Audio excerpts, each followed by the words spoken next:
dances very gay. His hands are up over his head and his shirt's off. Yeah, come on, let's go. 1, 2, 1, 2, 3, 4. 1, 2, 1, 2, 3, 4. That's how I dance. I have to count. I went to Arthur Murray. Well, let me ask you something. If two guys are standing at a bar and some hot music is That's on. gay. Yes, it's gay. Enough said. Your cartwheels are gay, Artie. Yeah, two guys standing at the bar is gay. I'll tell you what, Robert, if one guy's standing at the bar and he starts dancing, it's gay. Okay, all right, just trying to clear it up. Yeah. It is gay. It really is gay. I'm not making a joke. No dancing. A lot of people, before I get into the Gary Condit discussion, because everybody is waiting to hear my thoughts, Howard's thoughts on the Gary Condit interview. In fact, that isn't summed up till you sum it up. Yeah, I think most people were watching going, I don't know what to think till Howard tells me. But everyone is calling. They want to hear the Afro Man, the new Afro Man song about me. Oh, yeah. They love it. It's the #1 requested song. I was singing it all afternoon because he's a guy. Yeah, so everyone is requesting this song, and everyone loves it, so... Howard Stern don't care about nothing, man. Sterny do. Go get another pretty woman, man. Sterny do. What my background singing? They got high. Ba-da-ba-ba-da. Keep singing, homies. Da da da da da da.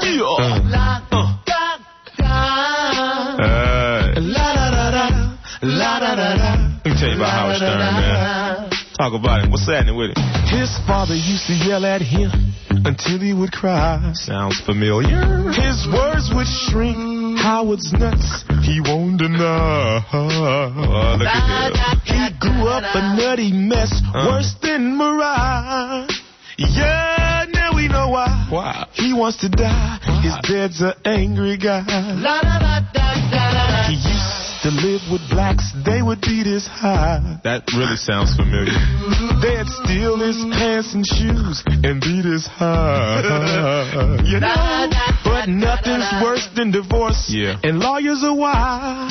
His cash went bye-bye. It went bye-bye. It went bye-bye. He was married for 21 years, but it went awry, you know.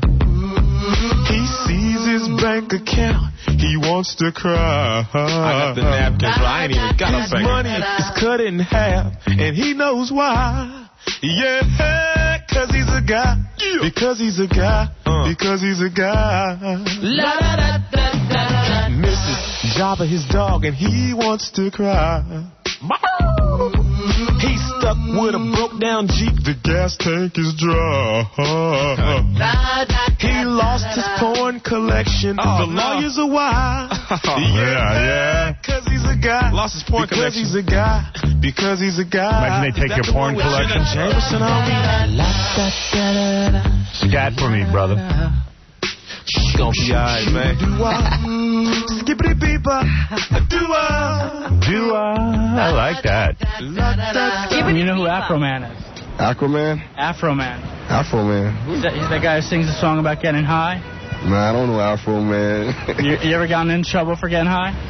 For trouble for getting high? Yeah, I got locked up for smoking weed. That's f***ed up, yo, man. That's f***ed up, yo. Weed.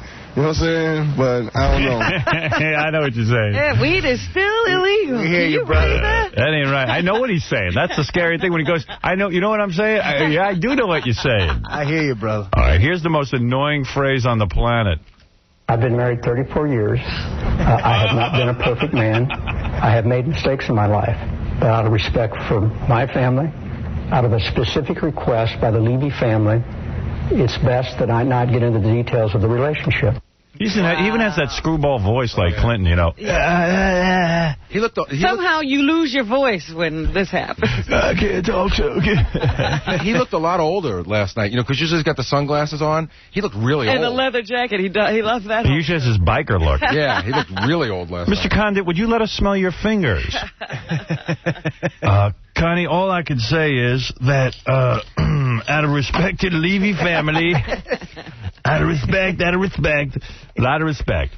I love that. Well, Connie, I've been married for 34 years, and I've not been a perfect man. and I've made my share of mistakes. But out of respect for my family... I made one yesterday. I was like, when was the last mistake? Well, I was making a number 2. I thought I was just going to fart, and I made a mistake. Well, anyway, so I watched this thing. I went to bed last night. I couldn't watch it, but I taped it. And then I woke up like 3 in the morning all excited to watch it, even though I knew there was going to be nothing going on. And 2020 knows there's nothing going on. And the way they set up the show, you think something's going to happen. Yeah, it's a real disappointment because nothing happens. Do you think that Connie did a good job? Connie Chung did a good job. Yeah. Connie Chung did exactly what you were supposed to do. She asked these stupid questions that everyone's been waiting to, ask. And she basically asked every question. But my problem is... And exposed him for the liar that he is. Yeah, she asked him, she doesn't have backup. Yes. She states a premise, and then when he evades it or doesn't answer it or outright lies, she doesn't know that he did. Right. Yeah. Well, I'll tell you something. I would have handled it differently because I would have been more confrontational. You understand what I'm saying? You didn't think she was pretty confrontational at times, but I would have said to him, look, I would have strategized with him right there. I would have said, look, you obviously want to be reelected. We know you're going to run for reelection. Otherwise, you would just get out of it. Yeah, let's call a spade a spade. Here's what you're doing. And you got to understand something. I got to tell you something. I didn't know what to think about Gary Condit. After watching him, A, he's the world's scariest looking guy. B...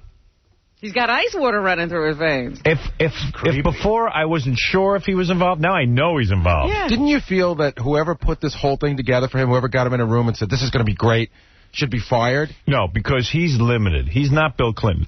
Bill Clinton is a charming guy. As they said in the newspaper, he's a charming rogue.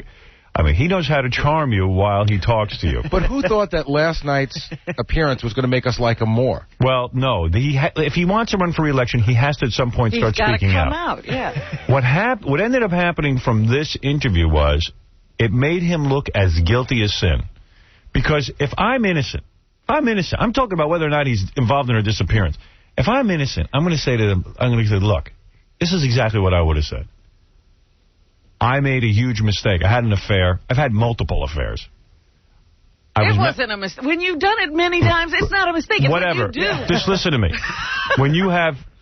that's neither here nor there. What you say is, in the course of 34 years, I had affairs. I tried to hide them from my wife and family, as many men do. And I had nothing whatsoever to do with her disappearance. Yes, I had an affair.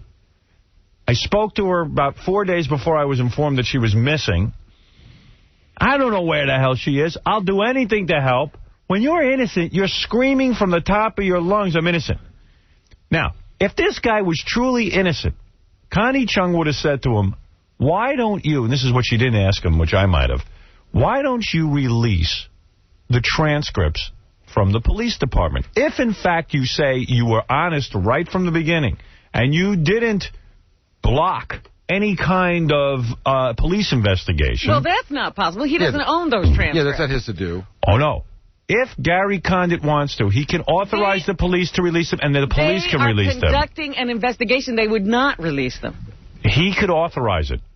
He can authorize it. He hasn't said he hasn't. He can go totally public. He will not because he wants to have privacy for his family. But the police do not comment on ongoing investigations. Well, if he is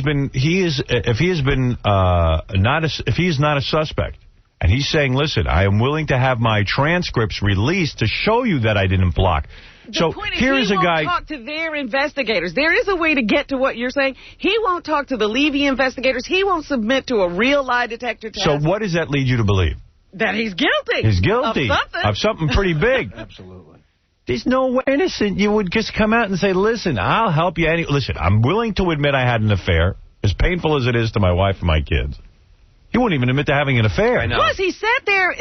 I mean, if you care about a family, all he was, I am being respectful to the Levy family by banging their daughter. Well, you know what was really weird? When he first said that I'm honoring the Levy's wishes, it made it sound as if they had called him and said, listen, I know you're doing this thing tonight. We're called his people. Right. Don't talk about it.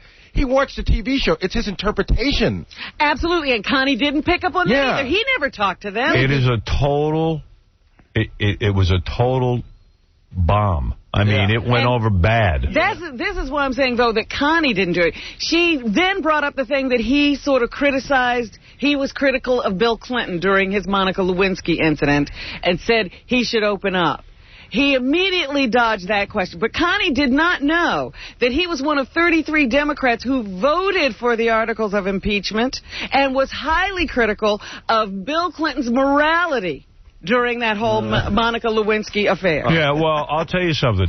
She did bring that up, but the fact of the matter is... But he skated around it because she didn't have backup. The point of the interview was to show you. This guy was... I don't care if she spent an hour on that one point and brought up everything you said. All you have to say is, well, Congressman, the facts are this, this, this, and this, and let's go on because you're not going to answer a question. I think she pointed out what a liar he is. I thought it was effective from the point of view that he was asked enough essential questions, and everyone could sit here and say, I would have asked this, I would have asked that. I think he was evasive enough every time she asked the question that it could leave a doubt in your mind whether Connie had her facts right.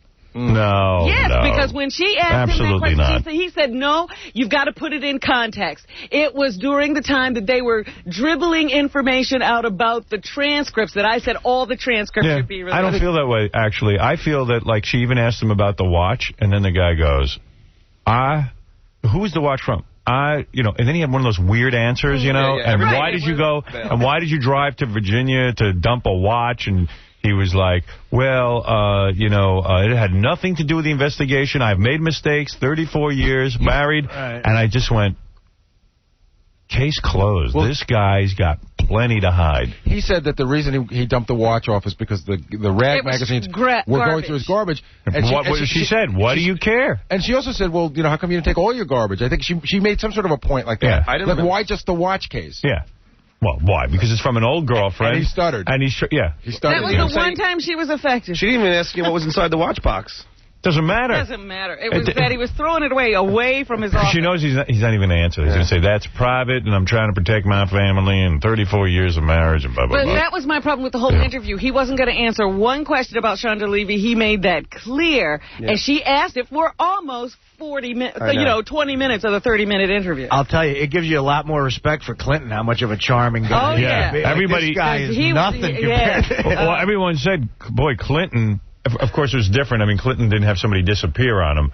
But the fact of the matter is, Clinton is charming as hell. Right. But yeah, Clinton, you caught him in a lie, and he still charmed you. Yeah, he still would have was bagged good. Connie Chung. Yeah. You know what? That was a really... At least used his hand on her. You know what? That was a really weird moment in the interview. You know, they were getting very confrontational with each other, getting angry. And at one point, she asked him, when was the last time he spoke to Chandra? He goes, I don't know, the 30th or the 31st. You know, there aren't 31 days in April. That's going to look like an idiot. Well, and also, where I agree with Robin is that kind of stuff hardly matters. Yes. It's like, wow, we caught him that he didn't know there were things. First of all, you talk to anybody. If I said to you, last week, how many times did you speak to your wife on the phone? You couldn't answer that anyway. Nobody keeps track of that stuff.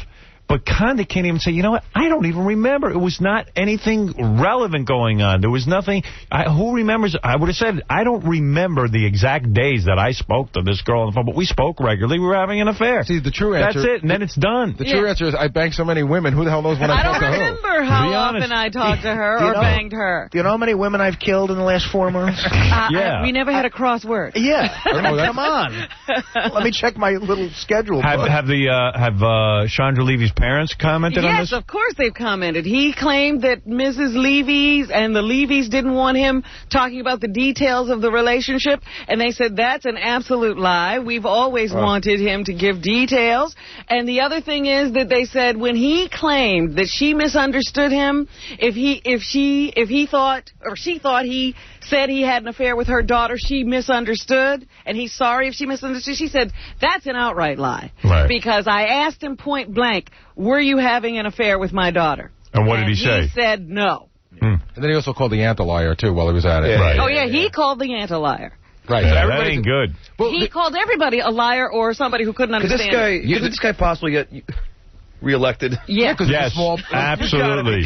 Well, Paul Rodriguez is in, and Paul's one of the brightest guys I know, and he lives in Condit's district, and he said, I'd vote for him again. Yeah. You know, he did say that. Short of a murder. Yeah.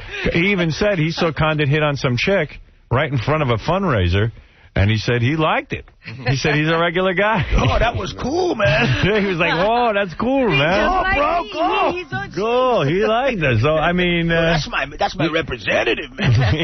He likes the same girl I like. He's a cool guy, man. Oh, my representative's going to bang a Sacramento King cheerleader, man. What are you going to do? What you bringing to the table, man? Nothing. Nothing. He's good for Modesto. He's good for the migrant workers. Let him bang chicks.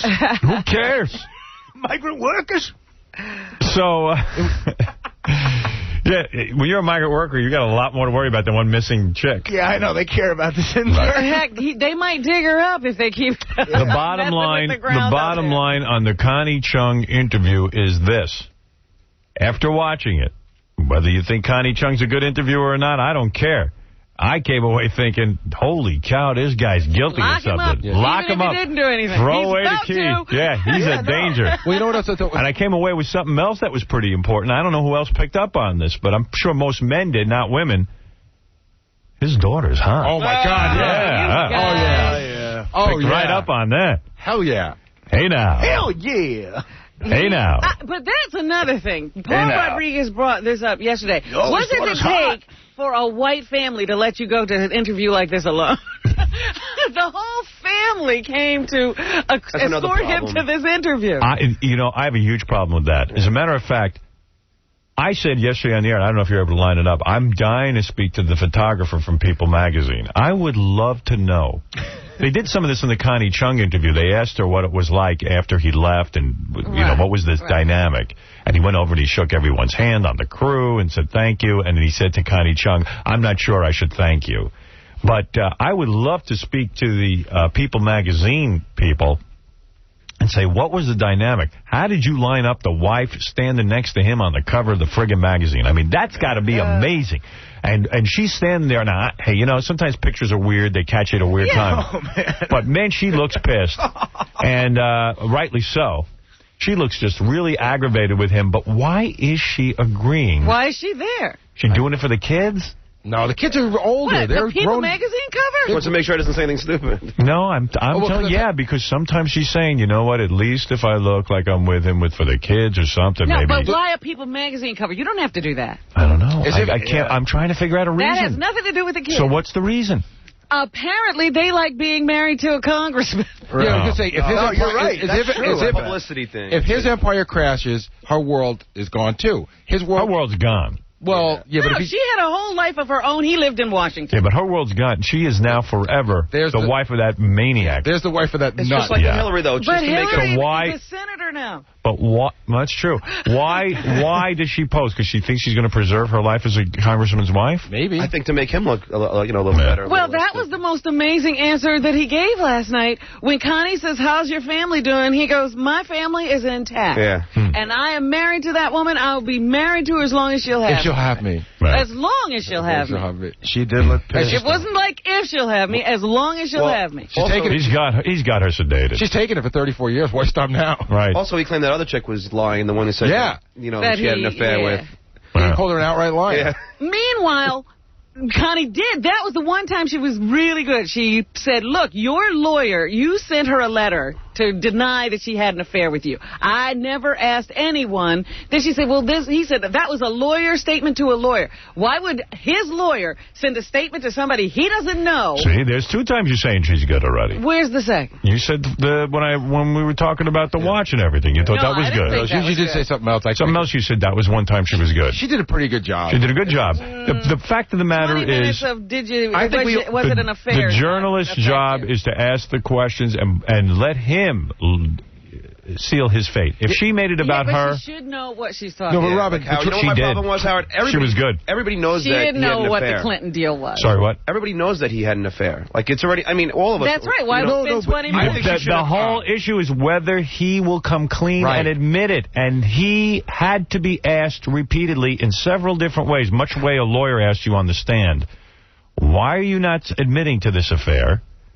And his answer is, I'm protecting the Levies, I'm protecting my family, I'm protecting me. Why hadn't she talked to the Levies to see what they would have said of what they wanted to know? She could have said, they don't want you to say this. Mrs. Levy says she asked you about an affair. Because he could have easily handled that. No, he couldn't. Sure Not if she had the facts. No, he would have said, I heard this report, and they said not to reveal. You know, he's just stonewalling. No, if she knew that he hadn't talked to them, and she didn't pick up on the fact that he was dealing with the Larry King interview when he said he was respecting their wishes.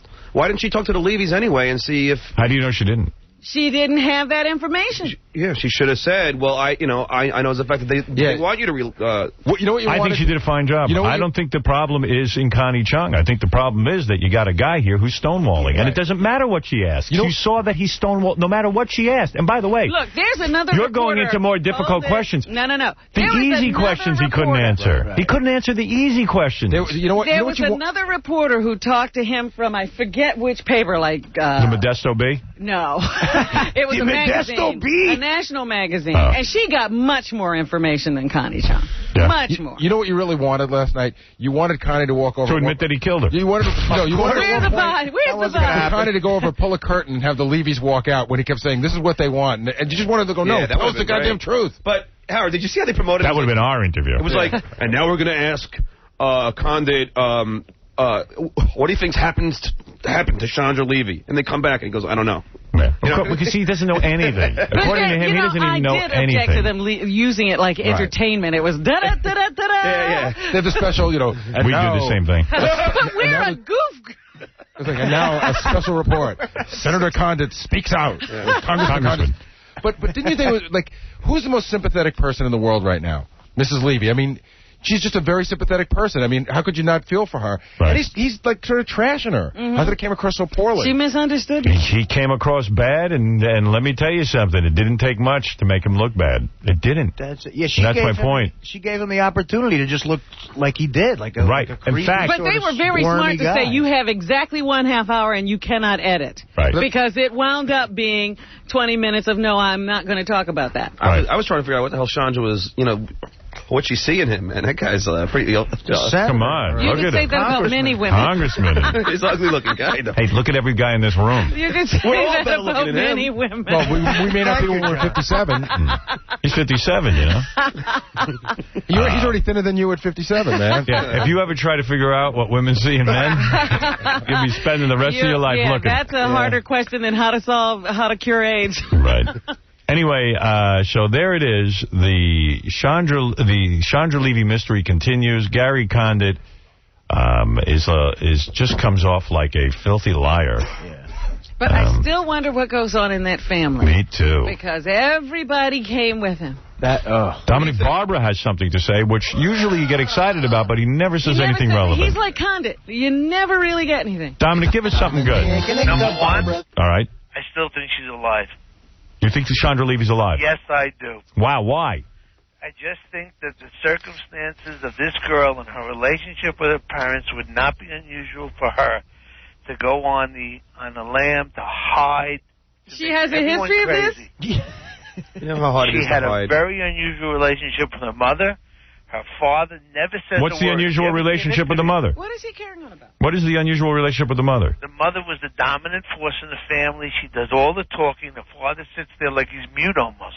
Right. This is your speculation. Now, I said, he's giving his theory. Go ahead. No, but he's saying he doesn't know about their relationship. The only thing he knows about is lamb on a stick. And lamb chops and anything to do with... You could see, I mean, please, the mother of this girl acts bizarre when she's interviewed, watched. It's so strange. And the father never says a word. Right. So you feel that she is now running from her parents, and no one has found her. No. She's punishing Condit, and that's the game. And you know what? All of us are jumping so sure that she's missing and dead. There's no proof that she's dead really yet. And number two, I think what's more important is, because I was somewhat involved when we did Jessica and everything else, every question is known by this guy before he sits down. I don't think so. I don't think that's the case. There's a negotiation that takes place. You think this guy, this was the biggest... Yeah, what could he rehearse? Connie Chung got this interview, was the biggest feather for her in so many years. This was major. You don't think before you know what you are? You are a conspiracy theorist. Yeah. Who killed Kennedy? You know, you don't think it would come out that Connie Chung had to get the questions faxed over to him beforehand? No, it's come on. It's done in a much You're insane. You're completely off. Manner. How's that, Dominic? What's the subtle manner then? Because the negotiations that take place, they don't just pick someone and say, okay, see you next week. The lawyers for Condit and the lawyers for ABC, someone get across where we're going and what's going to be said. And his answers were ready because he knew, obviously. It was the same answer no matter what the question was. A, that's true, but B, there's always a understanding of where you're going. There was, I mean, I thought she did an okay job, but there was nothing major that took place. There was nothing that was earth-shattering. There's nothing. If a guy says every answer, no matter what the question, I have to protect my family. 4 times he said, I'll play it for you again. 4 times the guy said this. I've been married 34 years. I have not been a perfect man. I have made mistakes in my life. But out of respect for my family, out of a specific request by the Levy family, it's best that I not get into the details of the relationship. You can tell a lawyer handed him that comment. In fact, there's ways of saying it so it sounds like it's your own words, even. The response is, sir, we don't care you're married 34 years. We don't care about respect to your family. We want to know one thing. Did you have sex? Did you and tell he us? says, Yes or out no? of respect to my... And I'll give you the same answer. So they don't have to fax any questions over. He knew his answers before the questions were even asked. But that's also a lie, the specific request from the Levy family. He did not talk to them. Wouldn't it be interesting if she's alive? And if she is, she's to contact me. Dominic Barbara. And she will do a spread in Playboy. I forget Playboy. She'll be on Howard first. Oh, thank you. By the way, Dominic, absolutely she should be on this show first. Yes or not? We would stand up for her. We would back her. She's alive. She's alive. I hope you're right. What do you think happened to her, Aaron? I think that she became a thorn in his side. I think he became all-powerful. I can get away with anything. This is just, by the way, speculation. This is not to say... I don't want to say the guy did it, because if he's innocent, but if you're asking me my fantasy of what happened, in my mind, he's one of these pompous guys, can get away with this, has a lot of powerful friends, One thing leads to another. Oh, like, she's making trouble for me. She's going to tell my wife. She's going public with our affairs. I wish she'd disappear. I wish she'd go away. And I think somebody took that to mean get rid of her, and they did it for him. No, I disagree totally. If he did it. And I don't believe he did it. Why is he stonewalling then? It's if he's not involved. Passion. What? Moment of passion? I think he killed her during rough sex. How about that? Maybe. Or just a fight or anger or something. This is a guy who's got so many sides to him. The sexual sides, the motorcycle side, the feminine side, women's sides. Yeah. Listen to the girlfriends. Half of them say that the sex was really not sex. It was almost act playing. I don't believe that he would ever plan a murder like this. I don't think he planned it. I think it happened, kind of like, oh, geez, she's going to talk about that she's pregnant. Remember, she called the aunt and said, I have big news. Mm-hmm. But I think I got to tell you where I was leaning before this interview. I was saying to myself, you know what? There are thousands of women a day, who literally walk down the street, a van pulls up, and guys abduct them, and they're never seen again. That's true. And there is so much of this going on that we really have a problem. The police cannot solve all of these crimes. It happens. They don't have the manpower. It happens every friggin' minute. It's a big country. Yeah, women. It's a big country, and women are getting abducted, and guys are, effing them and throwing them in the garbage, literally. I believed that it was a random act, and this guy got caught up in this. Question. Now what do you believe? I believe that he has some knowledge of what happened to this girl. Wow. I cannot believe that this guy would stonewall like this. If I was innocent, if I had an affair with a woman, all right, his wife knows now he's had affairs. It's all out in the open. I would go to Connie Chung and anyone who'd listen to me and say, listen, I'm telling you, I don't know a thing about what happened to this girl. I was having an affair with her. Last time I spoke to her was 4 days before she disappeared.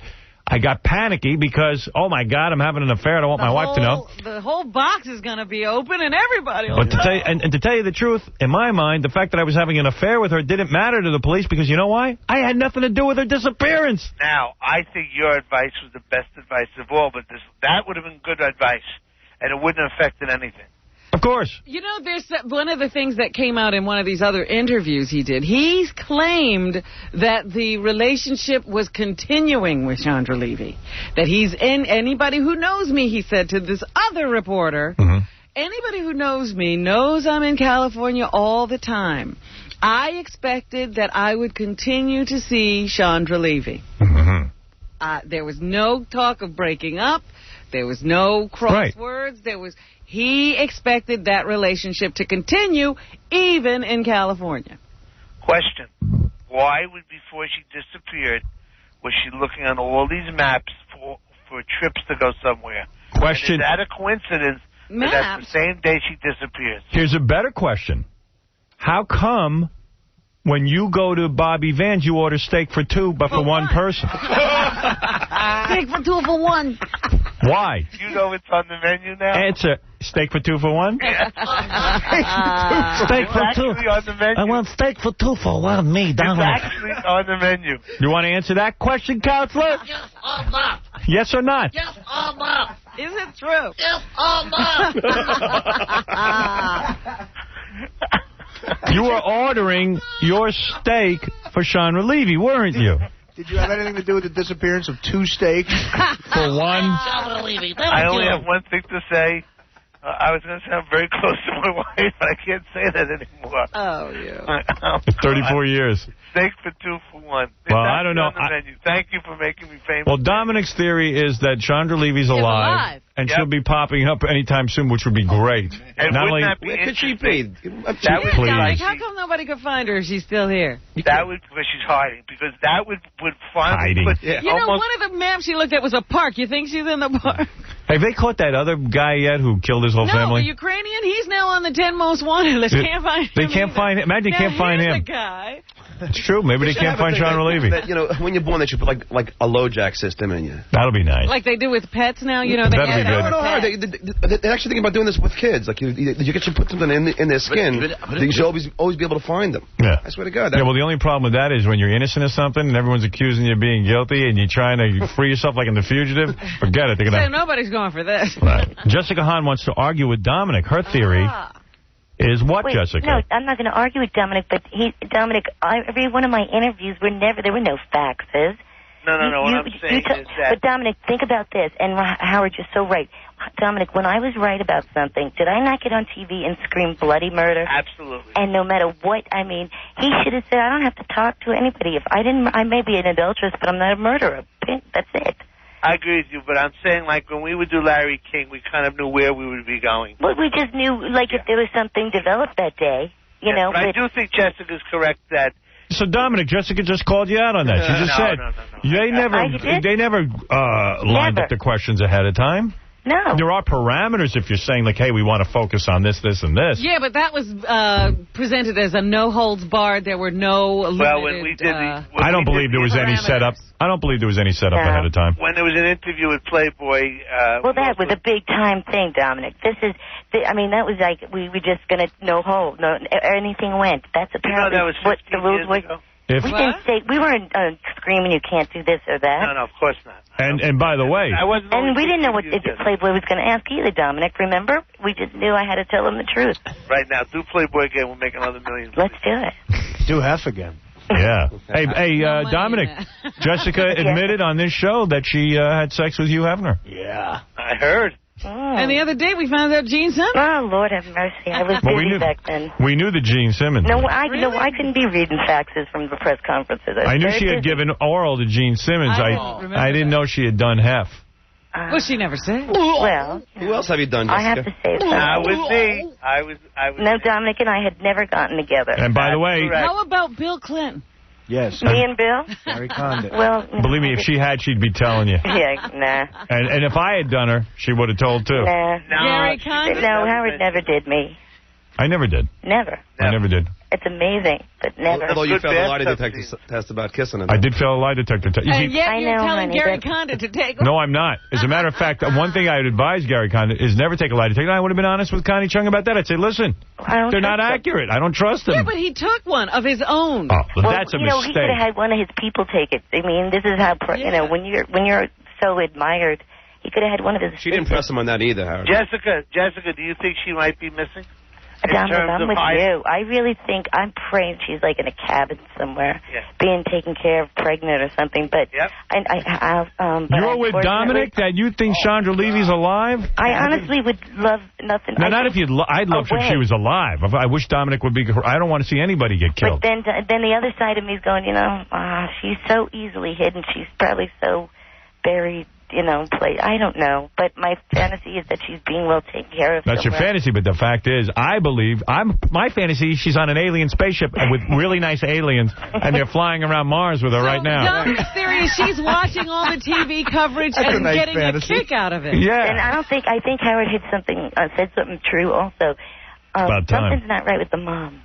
Well, Dominic said that. I didn't say anything was wrong with the mom. No, I think the mom suddenly is up against the wall. I don't think there's anything wrong with the mother. No, not bad with the mom. I'm not saying that. Let me tell you what I think about the mother. Intimidated the mother suddenly, and I wish she wouldn't. It's like... Dominic's theory is that the mother is odd because she's the one who wears the pants and the father hardly says anything. What does that have to do with her disappearance? It has nothing to do with it. And also... Dominic doesn't know that for a fact. No, he doesn't know that for a fact, but he feels that's why Chandra would be hiding because he has a bad relationship with her parents. No, you're missing it. An odd relationship. Incorrect. What I said was that the mother ran the family, and you watch Larry King, the father tried to say something, the mother... that's whatever. Everybody's... He's basing it on his Larry King. Partially. Right. Partially. And let me say something. This is 3 months older from crying. Let me say something. She's getting even with her father through Condit. Oh, this is ridiculous, Dominic. That is ridiculous. The father might be a quiet guy, and he might be a silent, rock. He's very emotional. Every time he did try to speak, he cried. Yeah, I should contact me. I would be screaming bloody murder. Chandra should contact Dominic Barber. I understand her. Jessica, thank you. Okay, sweetie. All right.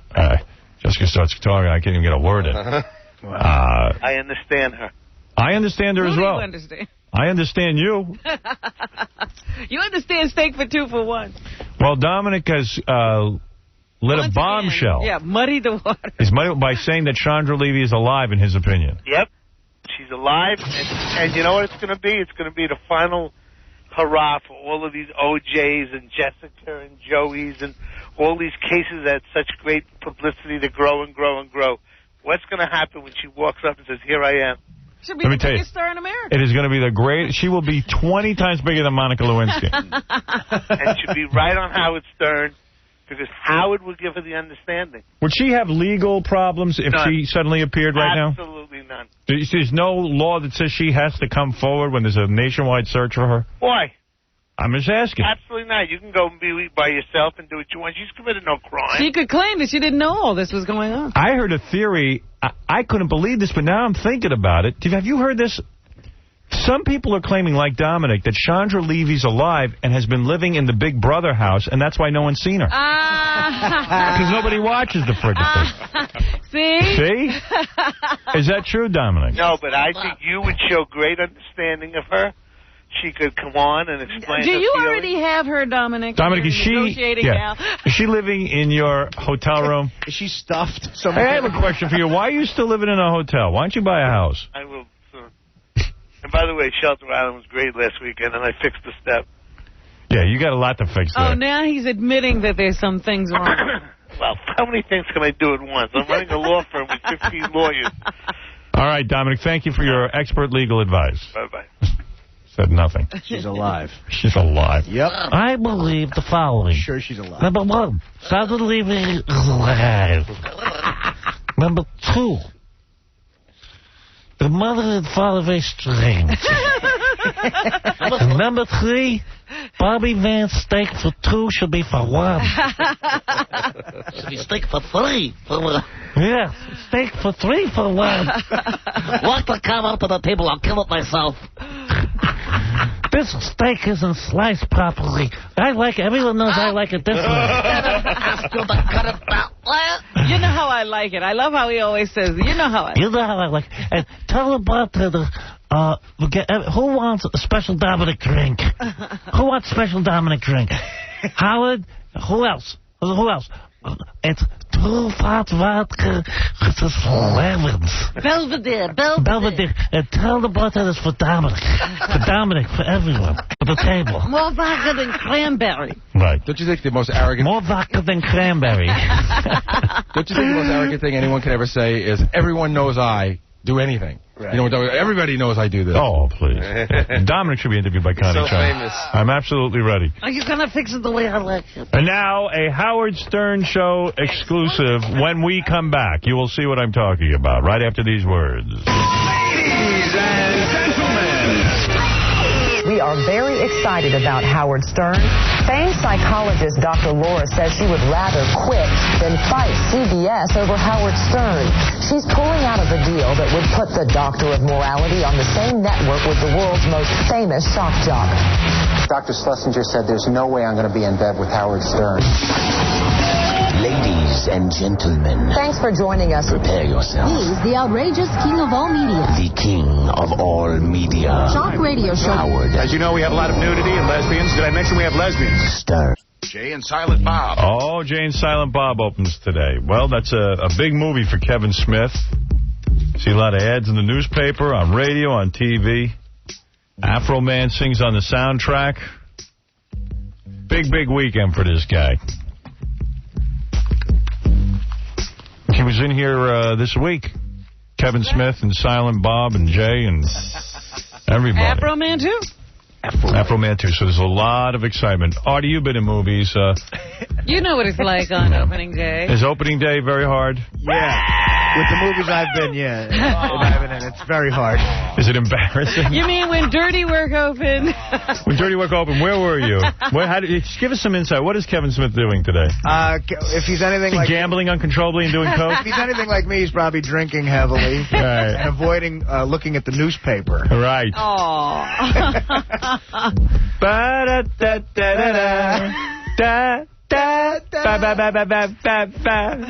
All right. Silent Bob and Jay Strike Back today in theaters. Everybody go see it. Kevin Smith's hilarious new romp. A third in the trilogy. The trilogy. I wasn't even aware of the first two. Jay and Silent Bob. The film opens today. Yeah. I always have fun on the day my film closes, which is that Monday. I usually like to... That's when you stop drinking. You really tear it up on that day. I'll stop drinking at that point and start with the coke. Hey, at least you're in movies. Exactly. It could be worse. Silent Bob and Jay. Thank you. Now back to the Howard Stern Show on 95.1 The Nerve. Hi, my name is Tony. I'm from Mexico. I don't speak English very good, but since I started listening to Howard Stern, I have been improving every day now. Words like lesbian, vagina, boner, queef, and douchebag have been rolling off my immigrant tongue. Thank you, Howard Stern, the greatest English teacher in the world. Yeah, you know, I taught a lot of immigrants the word douchebag and queef. I couldn't understand most of the words he's learned. It's the deal. He speaks no worse than Penelope Cruz, my student. You're right. Right. Better than her. And now, a news exclusive. A candid interview with Connie Chung and Representative Howard Stern. Thank you, Connie. Mr. Stern, did you have sex last night with your girlfriend? Well, let me say that, first of all, thank you for having me here, Connie. I was married for 21 years, and I have children and a family, and I've not been a perfect man. I made my share of mistakes. But out of respect for my family and out of a specific request from my girlfriend's family, they really don't want, they don't want any kind of publicity about this.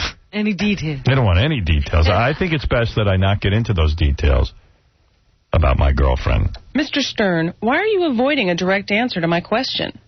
I'm not avoiding an answer at all. I've answered your question that I've been in a marriage for 21 years, now divorced. I've not been a perfect man.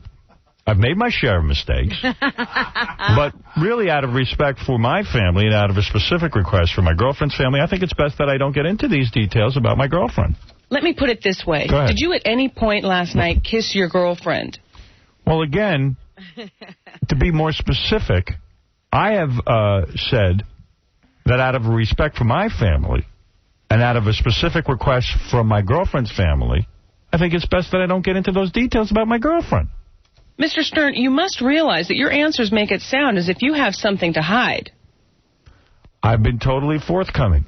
I've answered your questions. Mr. Stern, at any point last night were you in bed with your girlfriend? Again, I don't think I should answer the specifics because of a request made by my girlfriend's family. And out of a specific request from that family and with respect to my family, I think it's best that I not get into those details about my girlfriend. Mr. Stern, just tell us, the American people, did you have sex? Well, again, the only way I can answer that is to say the specifics I can't go into. Because this is out of respect for my family. And out of a specific request for my girlfriend's family. And I really do think that I should not get into those details about my girlfriend. Why did you drive to Connecticut to throw out your garbage? Because I was high. Why, Mr. Stern? Again, because of a specific request from the family. I mean, let me be specific. It had nothing to do with last night. Yeah, let me be specific. I can't be specific. Why? Shut up. All right? You Chinese. Oh, I didn't realize the camera's... Look at you. See, now you're right away down. the racial crap. It's terrible. I held up pretty good. Representative Stern wins again. A lot of grilling there, man. And by the way, in the last commercial break, I heard a commercial for this penis enlargement product they're selling, and I am fascinated. Yes. Me too. Maybe there's a breakthrough. How come this is not getting big... I'm just more fascinated that Tom used to say he would never, ever have penis enlargement commercials on, but this must be a real breakthrough if he's allowing it. Absolutely. Listen up, men. For the past... Listen up, men. I wonder if I'm included in that group. Ladies, go away from the radio. Ladies, if you're in the room, it's time for you to go. Few years, millions of women have used breast and... That guy sounds like he has balls of like the size of bowling balls. He has to throw his over his back. Yeah, dude. I have a big penis. Listen, man. I've used this product. Supplements as a safe, effective way to increase their bust size. Now it's our turn. 100% safe and all natural. Now it's our turn. He sounded very gay when he said that. Listen up, white men. Yeah. Forget the blacks. Make it very specific. All blacks, leave the room now. Is every man's dream come true? Doctors who specialize in human blood flow have concluded that with the right hormonal stimuli, more blood will push into the genital tissue chamber. Genital tissue chamber. The genital tissue chamber. You mean my weenie? The genital... No, I didn't say that. I said the genital tissue chamber. Where's that? It's my ass. My ass is getting bigger. No, that's someone else's. The genital tissue, yeah. Whatever's in there ain't yours.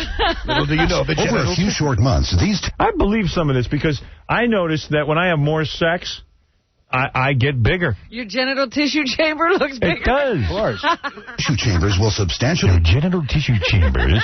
I wonder when the guy read this, was he laughing? Stretch, creating added strength and roundness for men, up to 31%. I'm talking about the dude's wiener. And in some cases, in simple terms, Insight is a blood flow stimulant. In simple terms, you're going to be hung like a horse.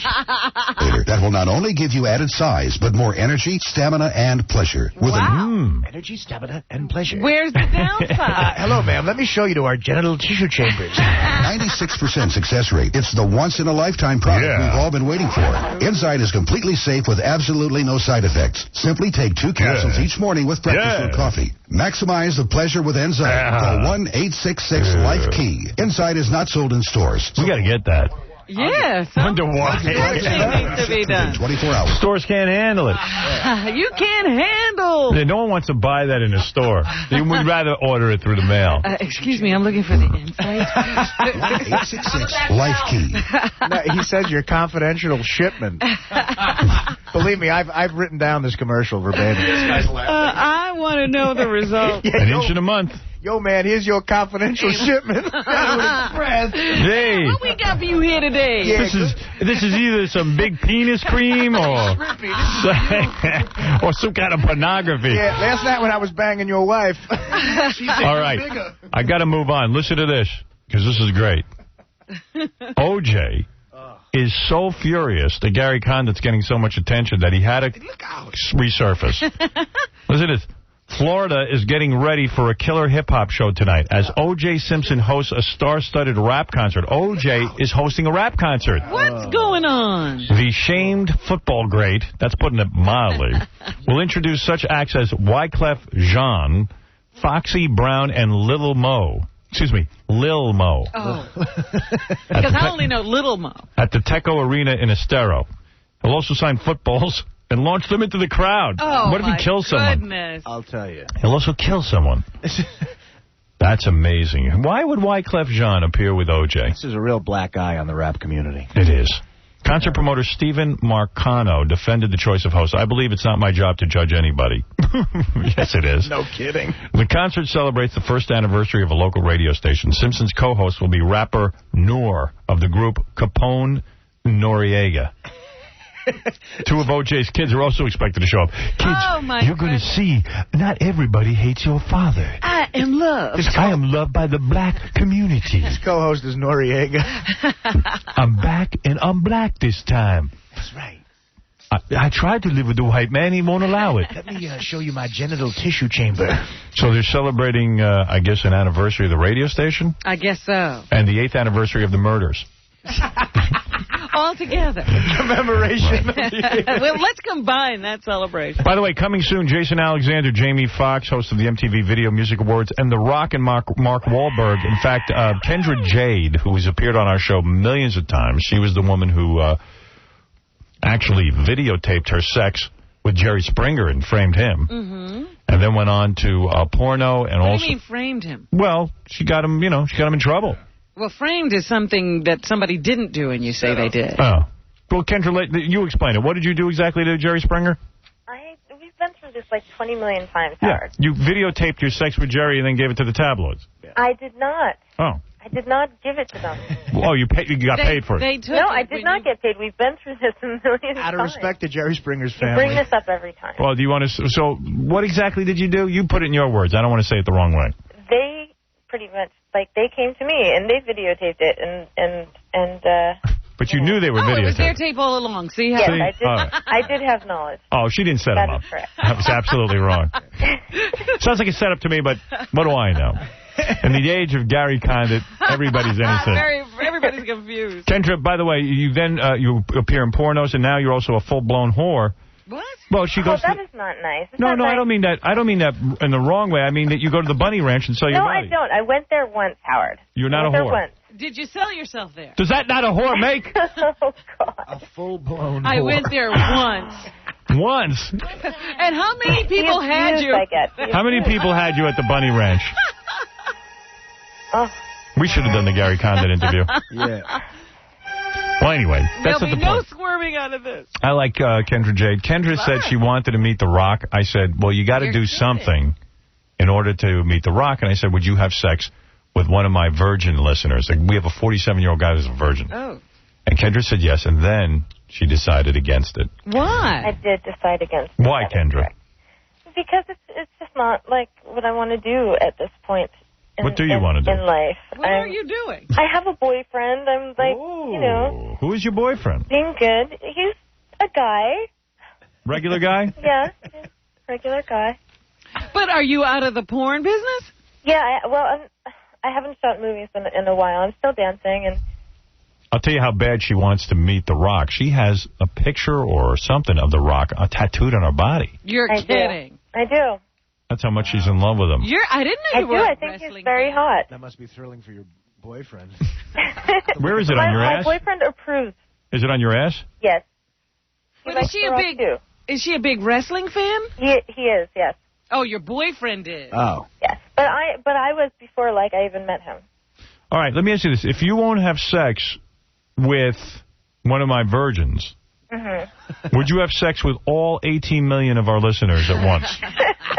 Would you be willing to? You won't. Come on, that's All less right. intimate. Let me cross that off the list. Okay, yeah, cross that one off. Would you live with High Pitch Eric for a week to meet The Rock? I don't think so. Okay. That's not having sex. Would you get a tattoo of High Pitch Eric on your back? Won't? You've never? Howard. You will not participate in that act? No. Will you do a whack pack bukkake? No. You will not. Well, that's not exactly sex. Would you You're wipe? not into bukkake? Would you wipe Beetlejuice's butt for him? No. You will not do that. You don't want to meet The Rock, No, obviously. Will you wrestle Beetlejuice nude? That's a possibility, yes. Let me put a check mark next to the bottom. Beetlejuice will be nude? How about this? Would you rather Wrestle Beetlejuice nude or walk around the block in a bikini with a sign that says, I am an anal-loving whore?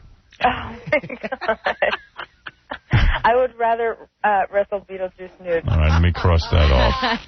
Wow. See, I think if she wore the bikini and walked around the block saying, I am an anal-loving whore, that would be great. Yeah, exactly. Howard, I am not an anal-loving whore. Would you rather wrestle Beetlejuice nude, or would you rather get in a big giant glass bowl of roaches like in Fear Factor? No way. I would die probably. Will you come on this show and make out with your mother? No. You won't. Stepmother. Your stepmother. Howard. Will you stick your big empty head in a bucket of ice water for 30 seconds? What? I say, will you stick your head in a bucket of ice water for 30 seconds? Yes. Really? Sure. How about your big empty head?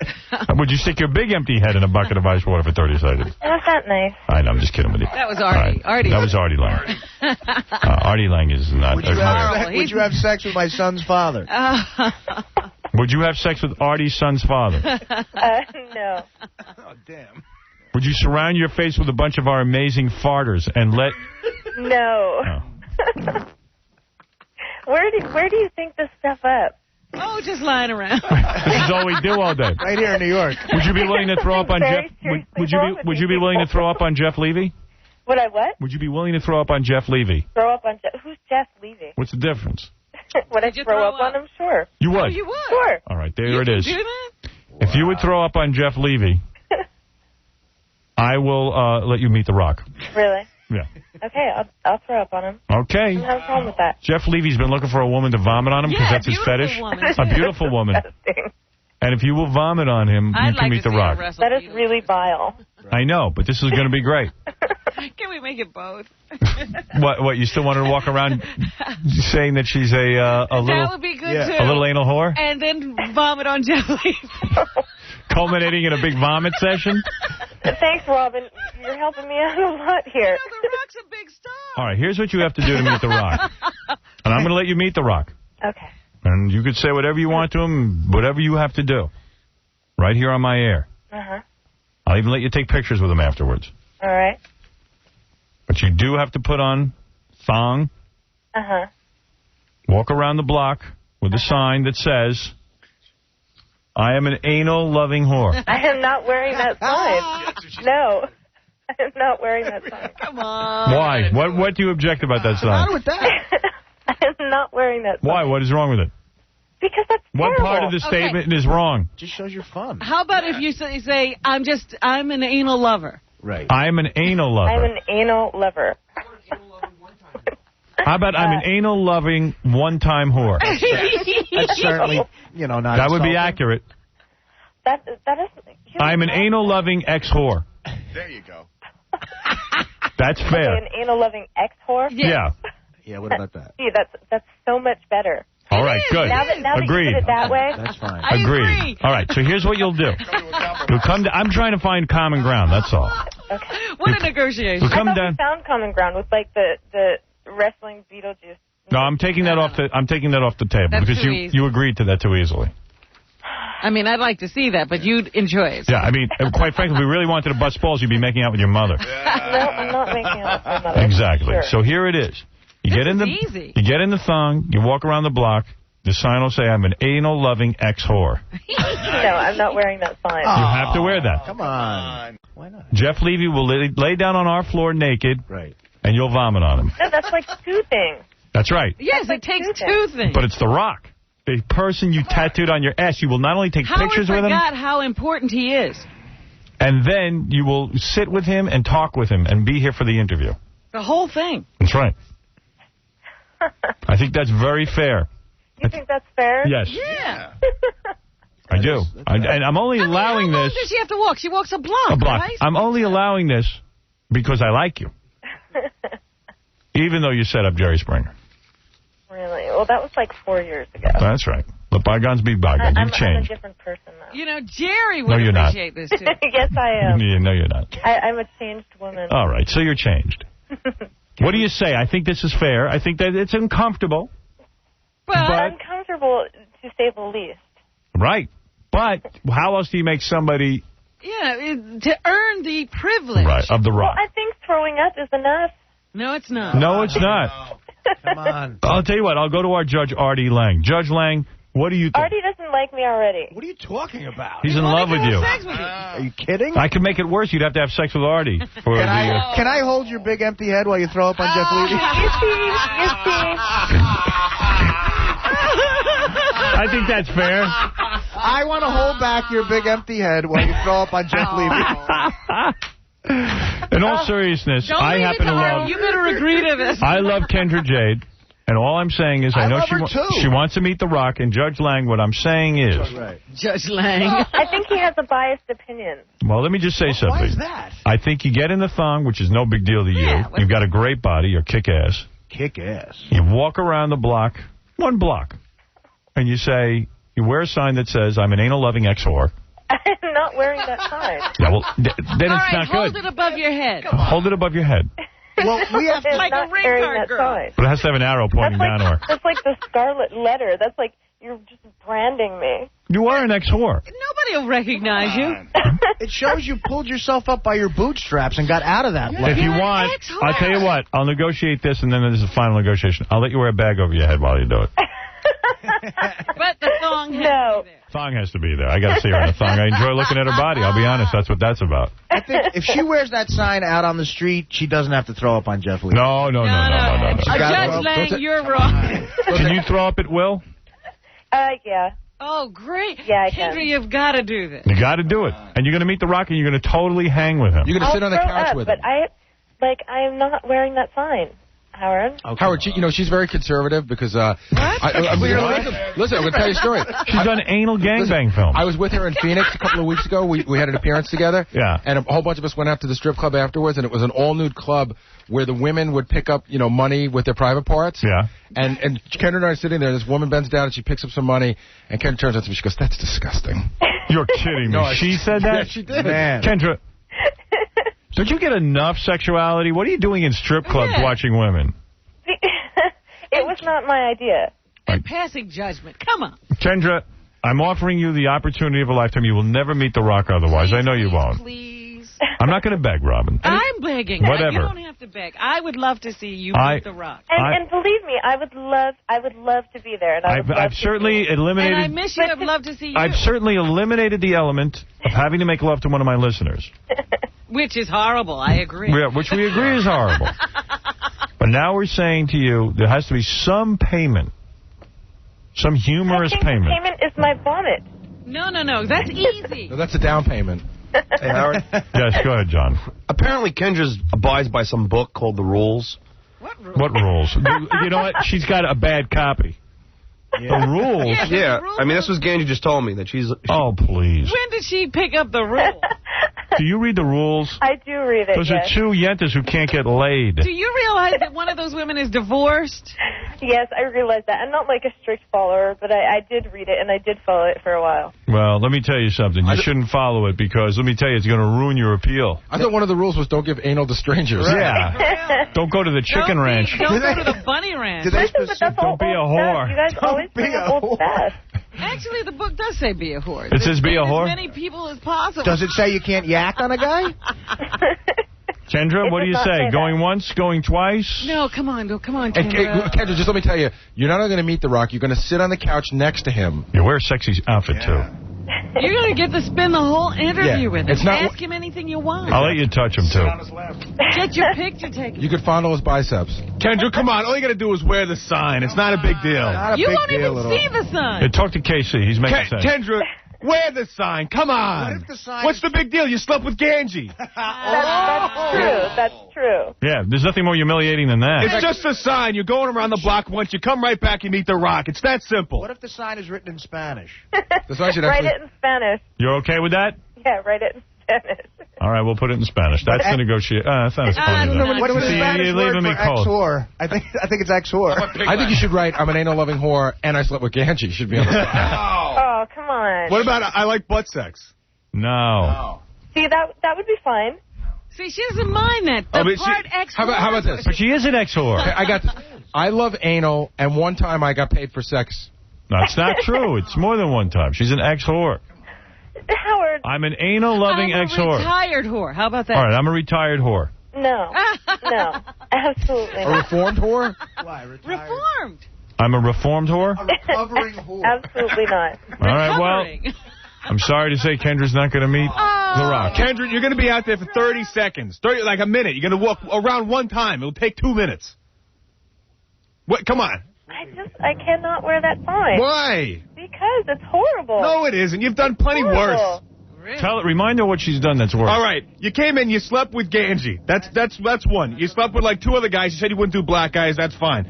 But I mean, it's simple. It's a no-brainer, Kendra. You're gonna meet The Rock. Okay, but like. Okay. Did you say okay? No, I was not agreeing to the sign. I was just like. All right, how about this? I had sex with over 2,000 guys, and I love anal. Yeah, she did a gangbang. I did not. You're How many crazy. people in your gangbang? She did an anal gangbang. You did 35 guys anally in one day, correct? Correct. All right, here's the sign. I love anal gangbang. But I don't. That would be a lie. All right, how many people did you see at the Bunny Ranch that day you All were right, there? here it is.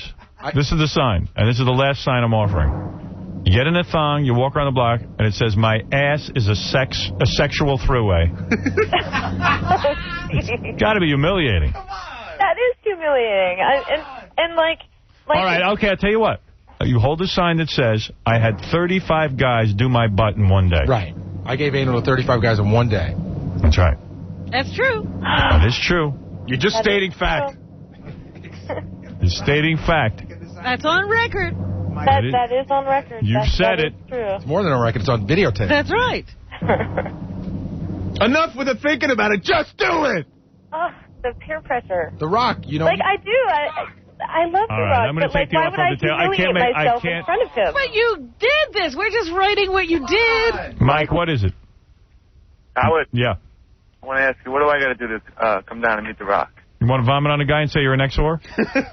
No, you know what I'll do? I'll walk around with a sign saying Kendra Jade is an anal-loving ex-whore. See? Done deal. He's going to steal your Rock appearance.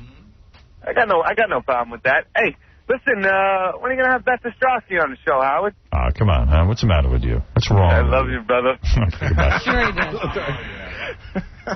Kendra, Yes, will you do it or not? I'll do it. All right, there it is. You know what, Kendra? Now I forget what the sign says. The sign says, I gave anal sex to 35 guys in one day. Yes. All right. Kendra, you're... The sign says... The sign says, I'm an anal-loving ex-whore on Howard Stern. Howard, Yeah. be nice. We are nice. You know that. We love you. We're fun-loving. You're the best. You're a fun-loving ex-anal whore. I have all your albums. What is she now, a teetotaler? Yeah, she's getting all serious. What the heck is going on here? Like a Barbara Bush. I'm not getting serious. Well, I have a boyfriend. Kendra, He knows who he's He with, better know. You better come clean with him. Hey, Kendra, you still I am totally honest with him. you still with that same guy that you've been with for a couple months? Yeah. That old guy who takes that sex pill? No. All right, Kendra, you're going to meet The Rock. Okay. Get ready to vomit. Let's You get can ready I have to to vomit and wear the sign? Yeah, you're going to vomit and wear the sign. All right, honey. People are crazy. Good talking to you, Kendra Jade, one of the most beautiful ex-whores I've ever met. One of the most beautiful big empty heads we've ever talked to. Your fart box. Just rub some more, like, salt into the wounds here. Your fart box is a man's paradise. Wait a minute. I really do want to know how many people she did at the Bunny Ranch that weekend. I don't know. She knows. Ballpark. I don't know. Like 50? No, not even. More than 10? Yeah, probably.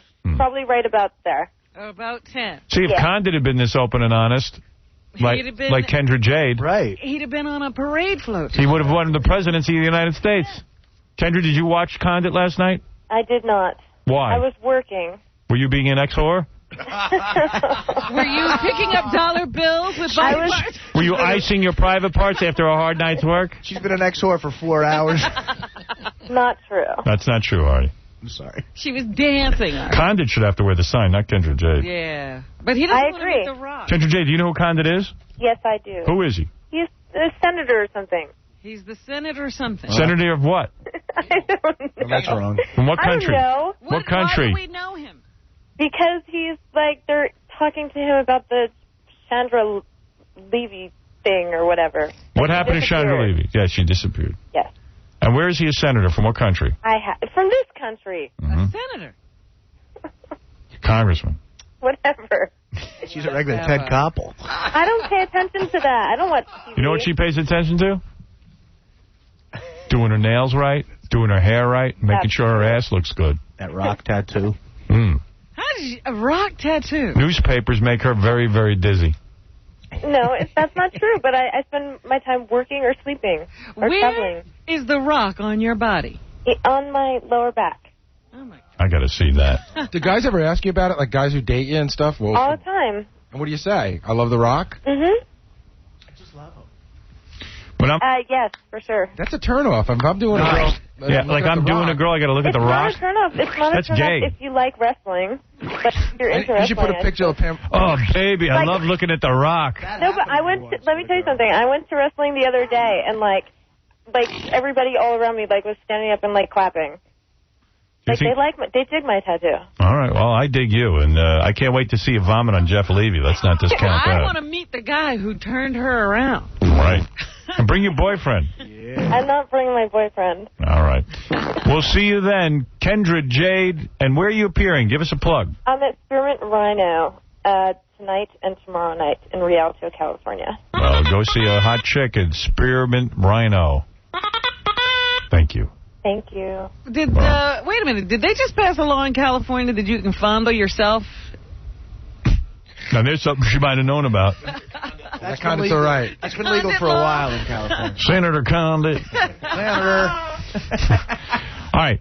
There's a woman here who's a relationship expert. A relationship expert? I think we ought to take a break first, but what the hell are we talking to her about? Okay. She's a relationship expert. You'll know her when you see her. You'll recognize her. She's written a bunch of books. I know she had an infomercial at one time. Yeah, she's been married 3 times, and she's been married to the guy who does Men Are From Mars, Women Are From Venus. So he was married 3 times. So between the two of them, they've been married 6 times. Yeah, I have only one question.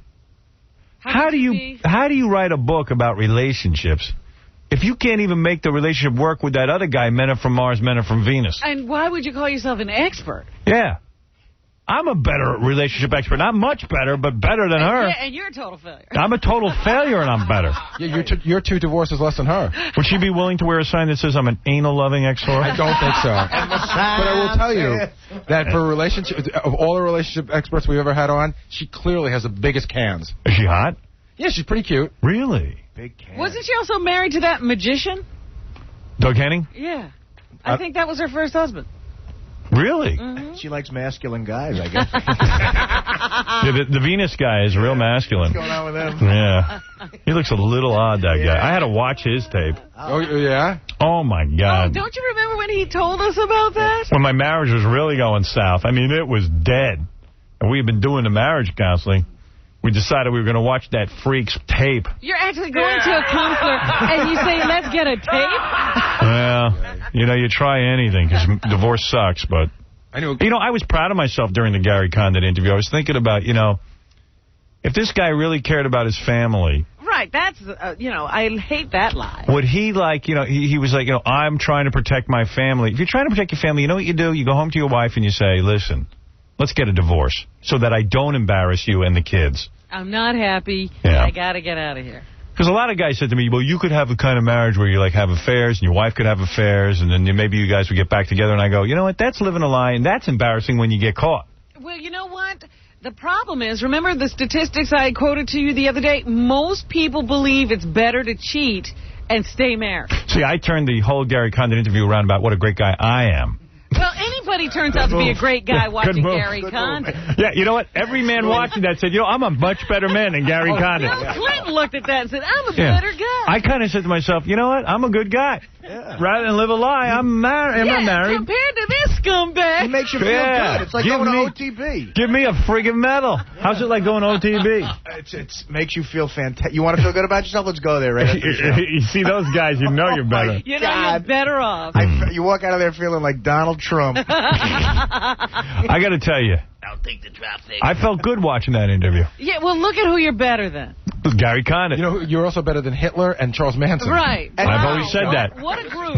I've always said that. So anyway, that was that. All right, listen, I'm going to take a break. When we come back, we'll have a relationship expert. And by the way, I should mention that there's every movie coming out this weekend got a horrible review. How do they make so many bad movies? Which one? You know what they're saying? Well, they're saying that because of the strike, like there was that strike threat that was looming on the air, that they just rushed everything out, whatever they had, because they sort of stopped production, thinking that they'd wind up in the middle of something and have to stop filming. So they just started working on whatever crap they had lying around. Yeah. Bubble Boy got 1 star. Ooh. What else got? I'm doing the Daily News New York Post. Kevin Smith's movie.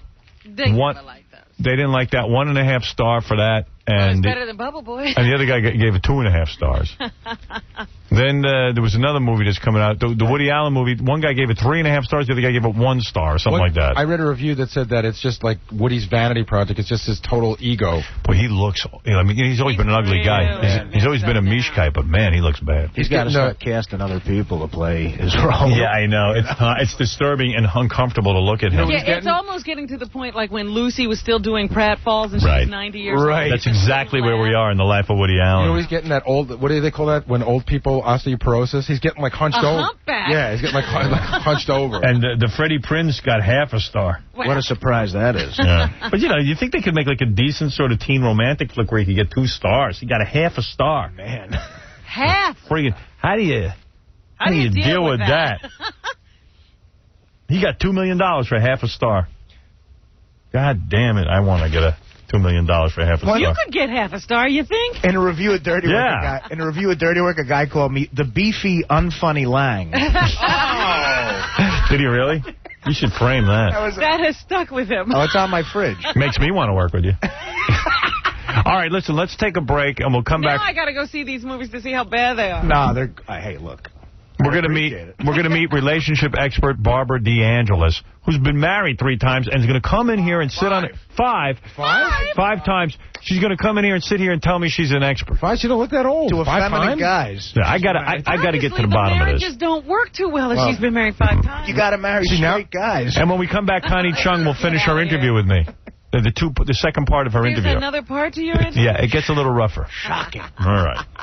Thank you. America's most trusted man, Walter Cronkite, and America's most stupid, Stuttering John, face to face. Can I ask a question, Walter, for WXRK Radio? Pardon? Can I ask a question for WXRK Radio? Yeah, right. Since you stopped doing news, don't you think the quality has really slipped? Well, yes, I think quality of all of life has slipped over the last several years, as a matter of fact. Television has reflected that and has been a part of it and perhaps in some ways responsible for it. I don't think there's any doubt about that. Okay, what did William Daley ever do that was so friggin' important? That's the way you phrase your questions, is it? Is that the kind of answers you expect? Oh, no. Oh, yeah, honest. Well, I don't want to indulge in that kind of radio, thank you. I don't believe in that language. That's what's the trouble with our business today. Would you have a co-anchor with Howard Stern? That's what's the trouble with our business today, using that kind of language. Upgrade your language, and you'll do something for a human being and for our civilization. Oh, I didn't curse. No, I didn't curse. Frigging. You think frigging's a good word? Well, it's not a curse. It's a bad word. It's a bad word. What do you think it means? It's just another word for saying, I don't know. What makes what do you think it means? Words should mean something, shouldn't they? It's kind of an adjective, Huh? It's like an adjective. But what does the word mean? It just gives it, like, emphasis. Come on. Would you have a co-anchor with Howard Stern? Of course not. All right. Thanks a lot, Walter. I'll see you. You bet, right. God. Friggin', for God's sake.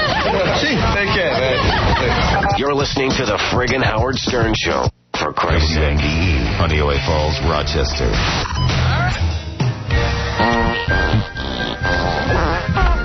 Is this the commercial for Bubble Boy? Well, it's a big day. It's Friday, and that means Beetlejuice's movie, Bubble Boy, is opening up. Yeah. Good for him. Bubble Boy, the new movie from Touchstone Pictures that was produced by one of the producers of Austin Powers. It's a story about a boy in a bubble, and it's very controversial because boys in bubbles don't like it, and their moms don't like it. They haven't seen it, but they don't like it. Well, they don't have to go. Right. If you have a kid at home in a bubble, which is 1 in a billion, you might be offended. I guess this is not like the movie where you go, oh, I got to take my kid to see it because there's another kid in the bubble. Right. Yeah. Or maybe load the bubbles up and take the kids to the movies. Personally, I'm going to go see it in a bubble. The bubble line. Wouldn't it be fun to go see it in a bubble, like start screaming during the movie? This isn't funny. It's not fun. Be a part of the entertainment. Yeah. Hey! It's not funny. It's not fun. Hey, I'm in a bubble over here. I don't think this is very funny. That's not what it's like.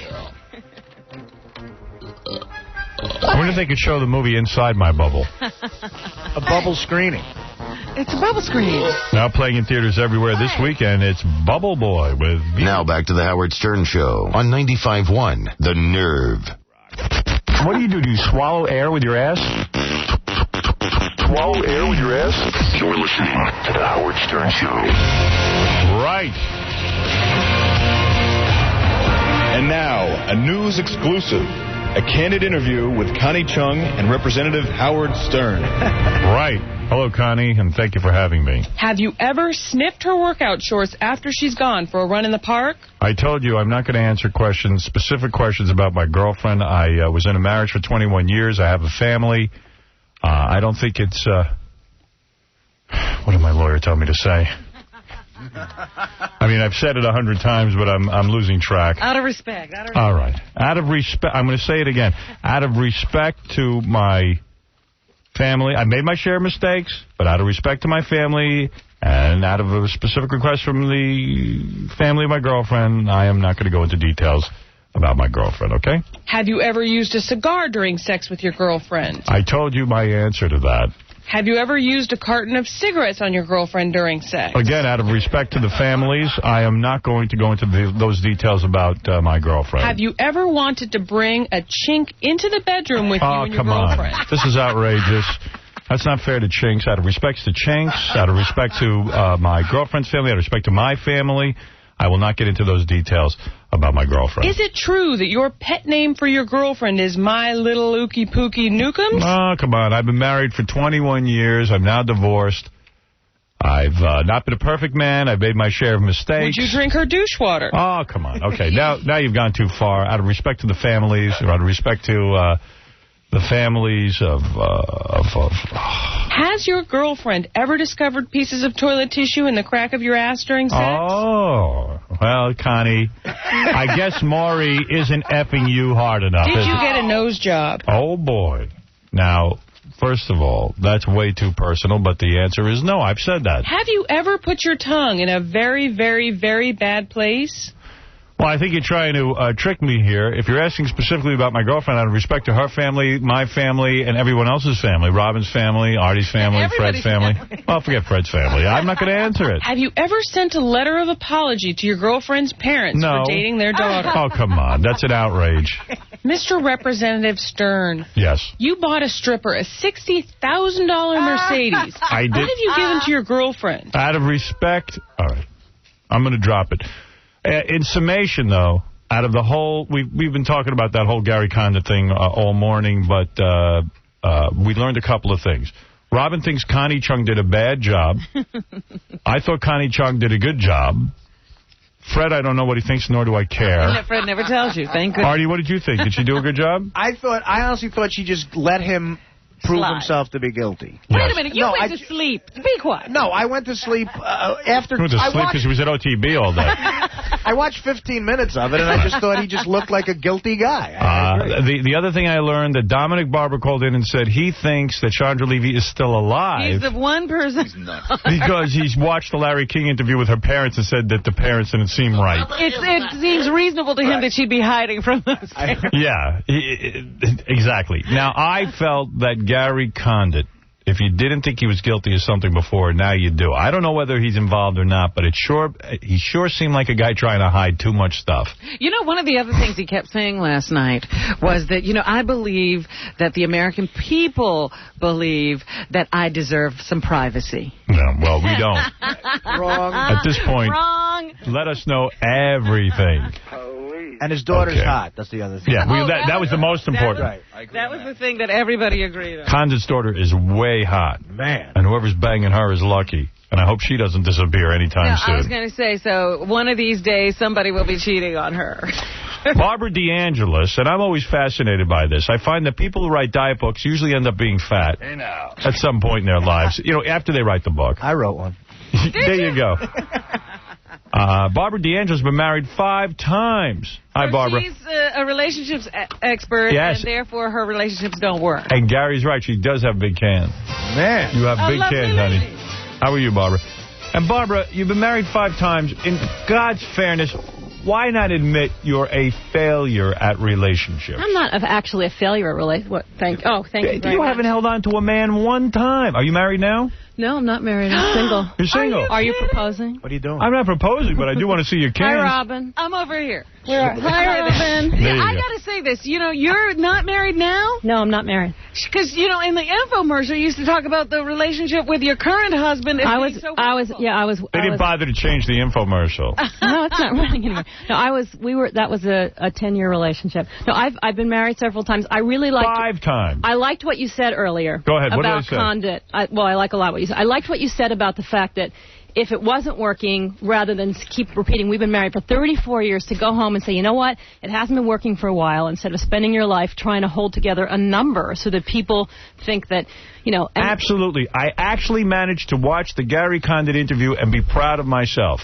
Rather than stay in a failing marriage that isn't working and then become the cheating husband and or the cheating wife, get caught, embarrass the children. That's so embarrassing to children. Better to be divorced and say, look, we're not getting along and we're both going our separate ways. I think that's my vibe. You know, some relations. What is Barbara saying? Is that marriages don't work. So right. No, some marriage. I think it depends Except on the for my person. parents. Well, see, some marriages. It depends on what you mean by work. Some people are willing to have a relationship for 40 years or 50 years. Let me ask you something. How could you be married to that Mars from Venus guy? Oh, it's an embarrassment. I agree. Number one, first of all, I don't feel. You still don't get along. I don't feel like a woman like you who's full-bodied, who has cancer. What are you, a D cup, an E cup? I mean, you're bigger than a D. With a body like that, how could you go with such a tiny man? Let's put it this way. Are we together now? This was like 20 years ago. How could 2 experts on marriage? Both of you came out of that marriage experts. I watched his friggin' videotapes. Yeah. And now you're divorced. This guy, now I'm divorced. This guy, I was at my wit's end. We sat down, me and my wife, to watch this thing. We're watching this thing, and he gets on. Well, there's a springtime in your relationship that is so wonderful. Springtime, love. It's exciting and new. We all make mistakes. Did he burst into song? Oh, God. You guys, I tell you, after you watch this dude's tape, you want to wear a dress. I'm a boy. Why don't I just get a dress and put on a girl in panties? I mean, for God's sakes. Well, let's put it this way. I've had to do a lot of research in my life for what I do. You banged that guy, huh? Could he bang you good? Do we have to remind me of things? Everybody would like to know the answer to that question. I don't think anyone wants to think about him banging anybody. Did he bang you good when you first met?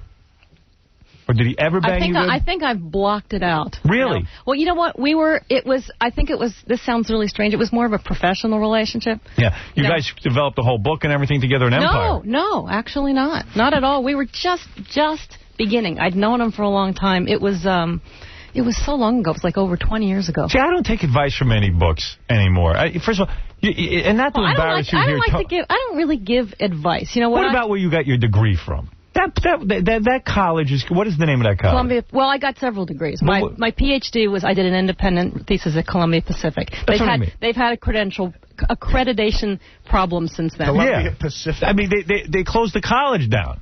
Columbia Pacific. Did they? I don't. Is that in the country? That's what I'm saying. Yes, it is in the country. Columbia Pacific. But I didn't learn. Truthfully, I really learned. I mean, I don't know about you. You know, you didn't learn in broadcasting school. You're who you are because of what? You know, which if people read your book. You learned from life's experience? I've learned from life, and I've learned from dealing with thousands and thousands of people. And I never say to people, I'm perfect. I'm not a perfect person. Yeah, right. Not that many. I'm not a perfect person. No. But what you are an expert on, apparently, is how to end marriages. No, right. Not at all. You know how to end them nicely. Well, are you still friends? I'll tell you, that's actually one thing people would do a lot. You know, people should learn about if they're going to do that. But do you have kids from any of your marriages? No, I never had kids. Never had kids. See, that's good. So you don't have to see any of your ex-husbands. I never had kids. See, I would read that book. How to not have kids. She should be writing the book on how to divorce well, but I bet you think nobody would buy that No, book. not at all. I've been actually thinking about writing a book on endings because I think a lot of people don't do endings properly. They don't. Professionally or personally. And if you have kids, you should learn how to end things properly so that everyone doesn't get... Rudy and Donna. That's true. I think the thing with me is I've always been a good communicator. I've listened to people. People like my books. I listen to men. I listen to women. And, you know... All right, I'm going to give you a chance to sell your book here, okay? Thank you, because all I've done is attack you and called you a failure in 5 marriages. At least you didn't call me what you called the other girl. Right. Well, I don't know you that well. Right. And you were married to Doug Henning, weren't you? Yeah, I was. You married magician Doug Henning? He was a wonderful... You know, he died last year. Yeah. I know he did. was a wonderful person. This was, again, like in 1970-something. Great magician. He was a fabulous magician. It was when he was doing the magic show on Broadway, which... You must be very wealthy. You were married well. I wish. Honey, you've married the Venus and Mars guy, Doug Henning. Have you ever married a man? He hadn't... Your men, by the way, and that's a good point Artie's making. The men are very feminine. You know, let's just forget the whole John Gray. Then why don't you marry a football player? Maybe that's your problem. I've met that guy. What were you gonna? No, I have to tell you that I decided to come on your show to launch my book and not any other. Really? Yes, and I have been. It could be a big mistake. because I've admired you. Thank you. That changes everything. I admire. Well, then you're completely credible. Doug Henning, the Mars guy, and Howard. I take your advice. And you are a masculine man. You must be a great lay. If all these guys are marrying you. Absolutely. I think I am. Yeah, you must know what you're doing. I mean, it's what, part of what I write about. I'd bang you for sure.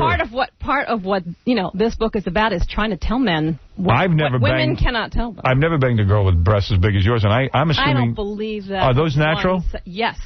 Wow. I'm a nice Jewish girl. No kidding. Everything about me is natural. Really? Yes. Hot. Absolutely. You would bang her, Artie, right? In a second. Right after my sandwich. I'm too old for you. How old abroad are you? Can I ask? 50 years old? Yeah, you're too old for me. Oh my goodness. I know I am. You. For me, yeah. Maybe not for Artie.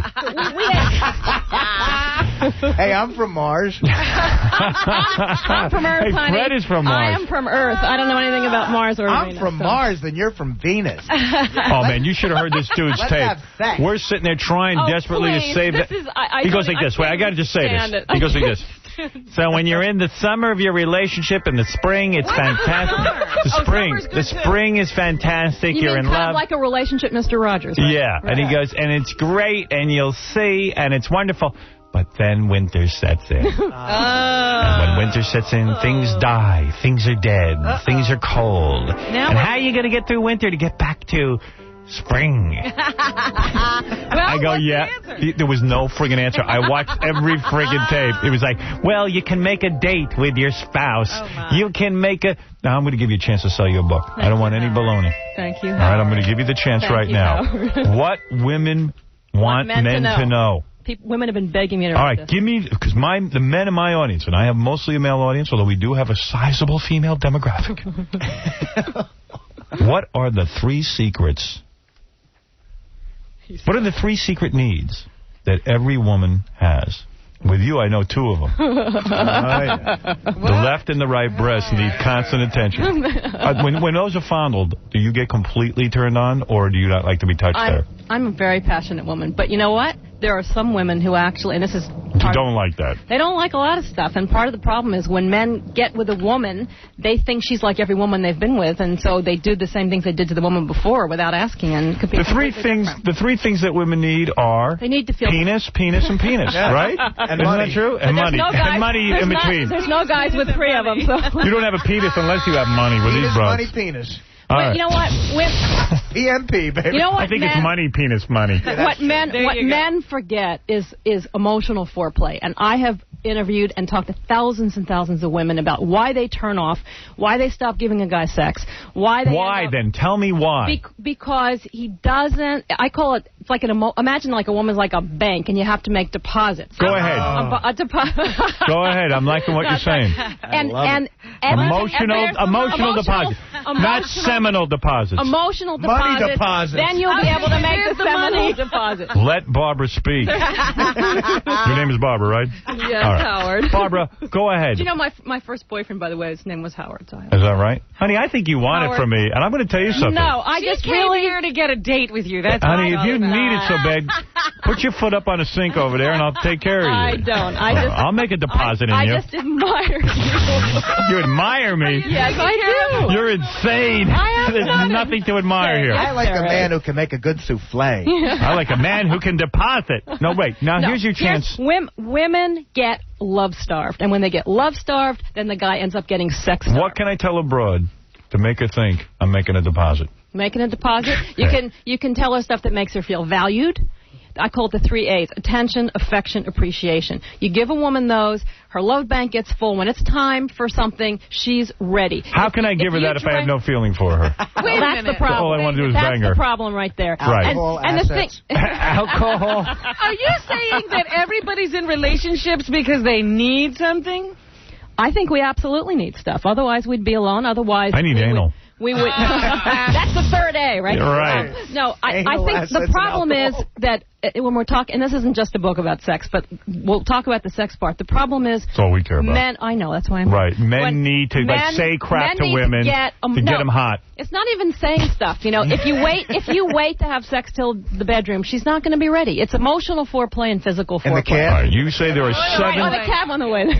All right. I'll tell you right now, look for every relationship to end if this is what's going. All right, here's the deal, Robin. So far I've learned you have to lie to your woman. Constantly. To make you have her feel, to do it on time. I know what you're talking about. You know, not even lie to her. You got to tell her, you know what, honey? You make me feel good. Wow, you're the best. You're the best wife ever. When women stop feeling valued, then it's out. It's out. And then they say that they don't feel anything. All right, and let me get to the bottom and they of don't this. want to put out. Understood. You know. So you got to tell them what turns you on A woman about can't them. feel valuable by herself. No.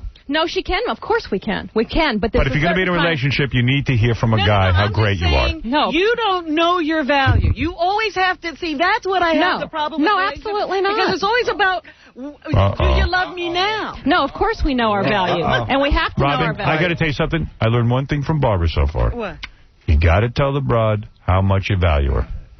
That's all. You'll never be able to do it for the rest of your life. Oh, I know. You put it on a tape and you just play it in a Walkman? Yeah, there you go. 7 myths men believe about women and why they're absolutely wrong. What don't we know about women? Men don't know a lot about women. For instance, they think that that women are trying to control them when a lot of times we're just trying to improve. Women are obsessed with connecting, with improving. Yeah, I hate that. You know, of course, men hate it, but they don't get that what. Why do you want to change us? We don't want to change you. You do? No. Well, what is improving? Women improve everything. You walk into a room, you go, these flowers could be here. You arrange fix us. your daughter's hair. That's the way women tend to be, and men misinterpret it a lot of times as trying to control. They get rebellious. When they get rebellious, so women I like my hairstyle the way it is. I get with a broad. She goes, you know what would be a lot better if you wore your hair like this and do it this way, do that way. Need some highlights. I don't want to hear that. I like me the way I am. Tell me how gorgeous I am. You know what I'm saying? You just hit it right on the head. Yeah. I like who I am. I don't need improvement. I mean, listen, everyone can improve in some ways, but because women basically get a guy and then they want to make him into like something great. That's who they really want. The guy they change, the thing they're making, they want to make you into. I'm a 1992 model. Don't try to turn me into a 2001 Jaguar. This is what you got. His teeth aren't going to change. He's a 1992. What else do women misinterpret that? Our desire to improve is that we're trying to control, and no wonder 5 guys divorced you. Give me another myth. Seriously, Bob, I think I'm on track here with this now. Now, what else do women? What are the myths men believe about women? I think another big one is that they don't understand that women tend to think and talk out loud. Men tend to mull inside. That's right. So, for instance, I could sit down with him and say, I don't know what to do. This person called me. Gee, I forgot to get a present for that person's shower. Oh, my gosh, my mother called. And he's gone. He's not even listening to me anymore. Women spiral when we talk. Right. Men tend to get to the point. What should we do, though? I try to fix your problem if you tell me you have a problem. Exactly. And what I shouldn't do that. I should just listen? Women are processing out loud. In fact, talking for women is foreplay. Believe it or not. God. I know. But seriously, if a woman's going through stuff, the kids, if you let her talk it out, thank you. I have 3 daughters even. I found that I used to try to, come up with answers. They just want to talk. That's because I'm a good guy. Men are goal-oriented and women are process-oriented. So do we have to become total... You got to become a woman. Queens? No in way. order to understand all this? No. I'm saying if guys don't want... There's one of my chapters, is my favorite, is how to stop turning a perfectly sane woman into a raving maniac. Men hate it when women are bitches, when we're controlling, when we're too emotional, when we get needy, when we get panicky. And there's stuff guys do to turn a woman into that. And I've been listening to this stuff from women for years, and that's what I wanted to say. Here's what we need to learn about ourselves. Here's what you can tell guys. I just had an 80-year-old guy yesterday, I swear to you, tell me that he had read this. His wife got the book. She's like 69 or something. Right. He read this book. He actually read it and told me that he learned to understand her, and he's been changing how he is with this woman. And they actually had sex for the first time like in a year or two. That's or something disgusting. Like that. Right. Well, what is the biggest turnoff that men can do? The biggest turnoff men do is shut down. What's the biggest turn on a man can do? Emotional foreplay. Wait, hold it. He's going to throw up. But it's true. It's true. If you give a woman really good oral, though, doesn't that turn a lot around? Absolutely. And yes, it tells how to in this book. Because you know what? A lot of guys don't know how to do oral. They absolutely don't. There's one of my favorite parts of the book. You describe to a man... Can I say the word? Can I say... No. Yes, we can. What with a C? What word is that? If your clitoris could talk, what would you tell a man? Yeah, you could say that. No, this is one of my favorite parts of the book. Men basically go to the back and read it, but it's worth it just to get this, because men do not know how to pleasure a woman properly. I can't even find it. We're not talking about you. Well, yeah. Oh, yes, we are. Barbara D. You want to get specific. Well, no, but that's what there's a lot of stuff women cannot really say to the guy they love, and that's why I... All right, I'll give you a plug. Even though you failed in 5 relationships, I didn't fail. 5 marriages you failed. So they were all successful? If a relationship's not supposed to last, getting out of it is successful. All right. But why do you keep getting into relationships that are not supposed to last? You know, it's interesting. I was actually talking... No, but this is really... I've been actually thinking about this. There's no answer for that. No, there is an answer. All right, what is the answer? I think because of what I do in the world, it's really difficult. I think it's difficult for men to be with somebody. In many cases, I was more successful than the guy. Well, why don't you read your own book, then? For guys. I am working on it. I'm in you have to admit, it's hard to be credible. To me, the person who should write a book about a long-lasting relationship is my mother. You know what? I actually feel that if I had been only with one person since I was 20, my soulmate, I really wouldn't have a lot to say. I have gone through so much myself, from breaking up to finding the wrong people. How's this for... I'll negate everything in your book. I don't believe there is such a thing as a soulmate. I believe that it is a person who is willing to compromise, who will always stay married, who is committed to the idea of marriage. You have too many options. You're a nice-looking woman. There's too many guys around you. There is no such thing as a soulmate for you. You can marry anyone and stay married if you want to. I don't think that anyone can marry anyone and stay married. I think well, yes, it is. They can. On the earth, they can. Because after a year, I don't care how hot the person is. You start to know who the person is after a year of even the most... You start to get tired of acting like this wonderful person. You want to just be yourself. Right. And a lot of people fall in love with people they don't like. And it took me years to learn this. There's a lot of people who meet somebody, they get married for the wrong reasons. I don't think people should even think about getting married until they're in their 30s, mid-30s. Right. You know, they don't know what the hell's going on. Exactly. And you change so much between the time you're 20 and you're 30. My mother said to me the right thing early on. She said, you could marry anyone. If you're going to marry. If you're going to marry. If you're into marriage, you can stay married to anyone, aside from an abusive guy who's going to punch you in the face. But you could learn to be married. But there are people who've even stayed married to them. That's right. But it's interesting. Point is that Condit was talking about a real marriage last night. Because they're staying married no matter. But you know what? You have to. Right. Then you should write a book. Yeah. But you ask yourself. You, honey, you should write a book on divorce. But you ask yourself then, what is a marriage? I think people who say we've been married for 40 years just because of the number or whatever. I think a marriage has to do with love. It has to do with passion. It has to do with compromise, like you said. But it also has to do with allowing a person to grow. Absolutely. And a lot of Have you ever had an affair with a married man? No. Okay. All right, listen, Barbara DeAngelis' book, Barbara DeAngelis' Ph.D., even though they closed down the college, let's be honest. God. The Ph.D. is from a college they closed down. But all right. It was open when I went. That's right. That's all that matters. What Women Want Men to Know. It is a very hot book. It's in the bookstores right now. Thank you, Barbara. Thank you, Howard. I must move along because I have an Asian porno star. Oh, my God. And we I'll have be replaced. and we have more bits, jokes, and nonsense to get to. But first, these words. Thank you, Barbara. Show personality, Howard. You're on the air. Stern. The Howard Stern Show. WNDE's Jenny Light. Call the Howard Stern Show, 1-800-44-STERN. Now back to the Howard Stern Show on 95.1 The Nerve. Queer Ralph, the chick who picks out his clothes. As Nathan Lane would say, you do the math. And now, a news exclusive. A candid interview with Connie Chung and Representative Howard Stern. Connie, first of all, thank you for letting me have this opportunity to meet with your audience and to answer your questions and finally clear up this whole mess. How much money do you make? Well, I would reveal that to you, but I have a family. And they're trying to get your money. Right. Thank you. No, I was in a relationship for 21 years. I have children. And I made my share of mistakes, but out of respect for my family and out of respect for the Levies, I will not answer that question. Did Ralph really shave your stomach? Oh. Well, yes, but... have you banged Robin? No. Will you ever give John a raise?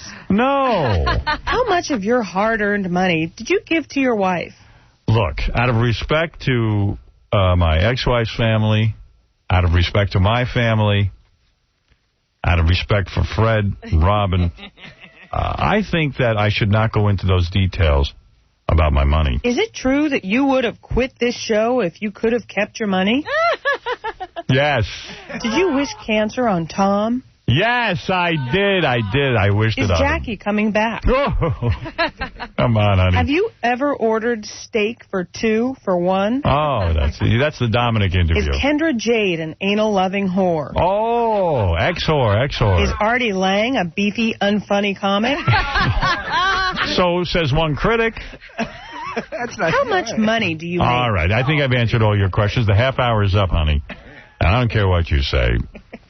And to repeat, Robin thinks Connie Chung was bad. Look, she was good just now. That was good.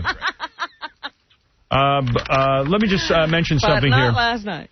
The front page of the New York Post, believe it or not, really is not the Gary Condit story. It's this maniac Frenchman who jumped onto the Statue of Liberty. He took a plane of some sort. Well, it looks like some kind of a parachute with a propeller. Yeah. That's exactly what it was. What was this guy trying to do? You know, why don't they lock this guy up in a mental institution? How dare he? Imagine a guy comes over all the way from France. You know what these French think? They think that they're going to come over here, jump onto the Statue of Liberty. This is just a guess. And they're going to be famous in some way. They're going to be welcomed. Oh, what a great stunt. Yeah. Oh, it's great. Well, the cops, God bless the New York City Police Department, they grabbed this guy, threw him right into the clink. Well, thank God for the cops. They had to save him. Yeah. I wouldn't have saved him. What was he doing, though? What are these guys thinking? The French gave us the statue, right? So right. Is that something going through his head? Does he want it back? Does he want it back? It's a big orange schmata on the Statue of Liberty. Nobody knows why. And do you realize they closed down the Statue of Liberty all day yesterday? Yeah. So if you were a tourist in town, this is your last day, you've devoted it to going to the Statue of Liberty, this guy screwed it up. Well, we already told you that O.J. is hosting a rap concert tonight in California. Oh. He's actually invited by the promoter. California or Miami? Miami, that's right. Because I think I can get there. You're going to go? Are you going out to Miami? Go there. I wish. Now that I know, I would have planned it, but I didn't know. Well, once again, this Bronx team, the Little League team, won. They cheated. What do you mean they cheated? They did.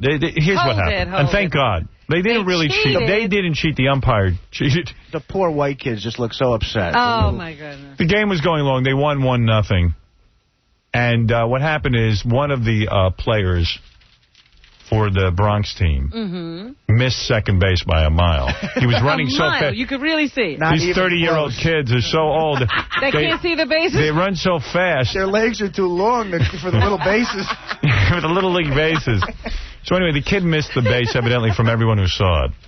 Now, did you see what that pitcher did last night? That the 40-year-old pitcher. Yeah, the 40-year-old pitcher. Yeah. Okay, he faces 18 batters. That's the least amount you can face. Of the 18 batters he faced, he struck out 16. One hit and one kid bunted out or something. I mean, you can't hit him. No, you can't hit him because they're not even sure he's 12 years old. But the point is, the other team didn't score at all. So how did they cheat? Well, no, the kids didn't cheat. The umpire did not. Let me say something here. Thank God the umpire said the kid stepped on the base. What are you saying? I'm saying there would have been a riot in the Bronx. Oh, my goodness. You know how everyone gets. Wow. Well, it's funny you mentioned. And let me tell you something. They're making such a big deal about this team that this kid would have committed suicide who missed the base. Well, you know what? Maybe, I don't know what to say. But I noticed that, there's this team. And the kid's name, the pitcher's name is Almonte, right? Yeah, Danny Almonte. Do you realize that Miss Teen New York is an Almonte, too? Yes, really? I believe that they're all Almontes. And it's a conspiracy like pod people. Everyone with a 718 area code is an Almonte. Everybody's Almonte. Well, you know how they would have gotten if, the people. I don't know. But anyway, but, this Miss Teen USA didn't win the pageant, yet I don't see the winner's picture in the paper. I see Miss Almonte. Miss Almonte, Miss Teen US from New York, Miss Teen New York. Right. Wants to meet Hanson, the group. They said to her, what is it you want to do now that you're Miss Teen New York? Yeah. She said, I want to meet Hanson. Now, I said, who's kookier, the guy who jumped onto the Statue of Liberty or Miss Teen New York? She wants to meet... Nobody wants to meet Hanson. All the things you could do. Yeah, Hanson 10 years ago, maybe. And her name's Almonte. Almonte, you want to meet Menudo, maybe. Right. I know. What the Hanson, those three freaky kids. It looks so weird. Ricky Martin. It looks so weird on that MTV show, Howard. Did you see them? Who? Yeah. Hanson was on the MTV show. Boy. They're really tall and they're awkward. The little cute drummer, Zach. Not so cute. I think they're marrying Barbara DeAngelis. They're all morphing into some kind of weird thing. Those three little freaky kids. I was so shocked. By the way, I watched Miss Teen USA. I watched it on tape. I taped it. Absolutely. You are a fan. And I got to tell you, it wasn't that good. What's wrong with it? The host was hot, Mandy Moore. Yeah. I don't know who she is, but she's hot. She's hot. Put her in a thong. She's really, really young. They did put bikinis. Who cares? They did put... He's at the point where, Howard, she's like 16, 17 years old. All that's about 16, 17. That's the same age as these baseball players, I think. She's much younger. Yeah. The teenage girls, first of all, they have judges. The whole thing, just like Miss America. Right, it is a replica of. To make sure they get 3 black broads, a bunch of white broads, and a Latina. All in the finals. In the final 10, yeah. Oh, yeah. And an Asian, right? Yeah, there was an Asian, I think. And they threw in an Asian? Somebody looked a little off? Asian, not off, but a little Asian-like. I'm not sure what she was. I think it's called that Amerasian. Yeah, then you got a bunch of white chicks who all look like they're 50 years old with their hairdos. Right. They make, it's that prom thing where you make yourself up to look horrible. Horrible. And, you're watching this and you're thinking these are all little John Bonets who grew up. Right, because they've been pageanting for years. Yeah, and some of them are piggy. And you're thinking to yourself, oh, my God, they were probably cute little kids. Their moms pushed them into beauty pageants, and now they're getting kind of piggy. Some of them in their bathing suits didn't look all that much better than me. One of the final 5 was bursting out. She had a beautiful face. She had some gigantic ass. The black chick? No, she had black hair. I think she might have been some kind of Hispanic, but she had a really beautiful face, but she had a giant ass. Yeah, big ass. And they make them get in a bikini. That was okay. The humiliation part was good. Yeah, it's not even a one-piece. They're in 2-piece outfits, huh? But they should have had a musical tribute to John Bonet. Let all the girls give my regards to John Bonet. It's just like grown-up John Bonets. Yeah. And they still haven't figured out to tell their parents to screw off. And do you realize that in some of these pageants, there might be 5 entrants in some of these little towns? Are you talking about Miss Oklahoma? Yeah. Yeah. That's why you wind up. Right. Was the male host a disc jockey used to be here? That's Altar Boy? But he hates being called that. He looks like he's 12. Yeah, that's How old a guy is he? What's his name again? Brian McFadden. Brian McFadden. He used to work here? He was Kenny's sidekick. He looks like he's 5 years old. He's about 26, 27. Yeah. He's young. He's young. He just had a kid, I think. Oh, yeah? He was in the paper. He's not married, is he? No. Who do you have a kid with? Didn't say. Miss California was robbed, too. Did you see her? She was the hottest one. Yeah, and the bikini... What do they go by? I don't know. I think she was... Who won, a black chick? No. The Puerto Rican girl, right? Puerto Rican girl from the Midwest. Right. Yeah. I don't understand what's going on. Oh, that pleases everybody. Puerto Rican. She was like Puerto Rican from like Nebraska. I mean, she was pretty, but she wasn't all that. Man, if I was hosting that, I would have first of all, I would have wheeled out John Bonet's casket and had them all dance around it.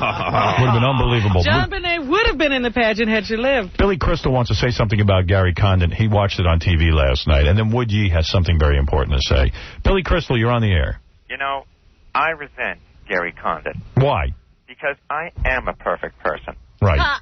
And when you're evasive to a national audience, it's not fun. Right. It's not funny. So you can take his BS testimony back to Howard and goof on it, and through a special request from the Levies, stick it up Connie Chung's ass. Wow. Wow. Billy, that's really... You're outrageous. I went out on a limb there. All right, so you didn't find it fun? It was neither fun nor funny. Right. Negative fun, negative funny. Right. So non-plus fun, non-plus funny. So if you have two negatives, does that make a positive? I'm positive it was not fun and not funny. All right, thank you, Billy. Billy Crystal, everybody, checking in on the Gary Condit. Condit thing. Wood Yee, who is a great film director. Has a new film out right now. What's the name of the new film? Never mind. What is the name of the new film? Something of the Jade Scorpion. What is it? Jade Scorpion. Curse of the Jade Scorpion. Curse of the Jade. Wood Yee, welcome to the show. Look. What? When you talk to me, you better talk to me with respect. All right. Well, yes, I know. And I will. I've had my differences with you all along, but and because it's your movie opening day, I'm not going to talk about the Asian girl you married. I'm not going to talk about Mia Farrow. I'm not going to talk about any of that, Wood Yee. Out of respect. I have a gift for you today. Ooh. I am going to bring in a porno. Not porno. Well, she's done porno. No. Penthouse and Playboy. Right. Is that not porno? All right. Let's not call it porno. Yeah, because I think of a movie with sex in it when you say that. Wood Yee, do you want to say something? Do you wipe from front to back or back to front? I wipe from back to front, Wood Yee. But so many various. I'm trying to talk about... Do you hear that? That is the sound of my penis banging against my zipper. All right, I'm glad you said that. Okay. I'll tell you why. I brought in a beautiful Asian superstar. She's modeled. She's done Playboy and Penthouse. Playboy and Penthouse. How many people have done that? How many people have done that? To do. Playboy and Penthouse? Looky. Balls on hooky. All right. Oh, my God. Here she comes to meet Wood Yee, who only dates Asian women. He loves Asian women. Oh, wow, honey, look at you. You're my type. She's here to play the National Enquirer game, the gossip game. Hello. This is Lynn Thomas. Hi.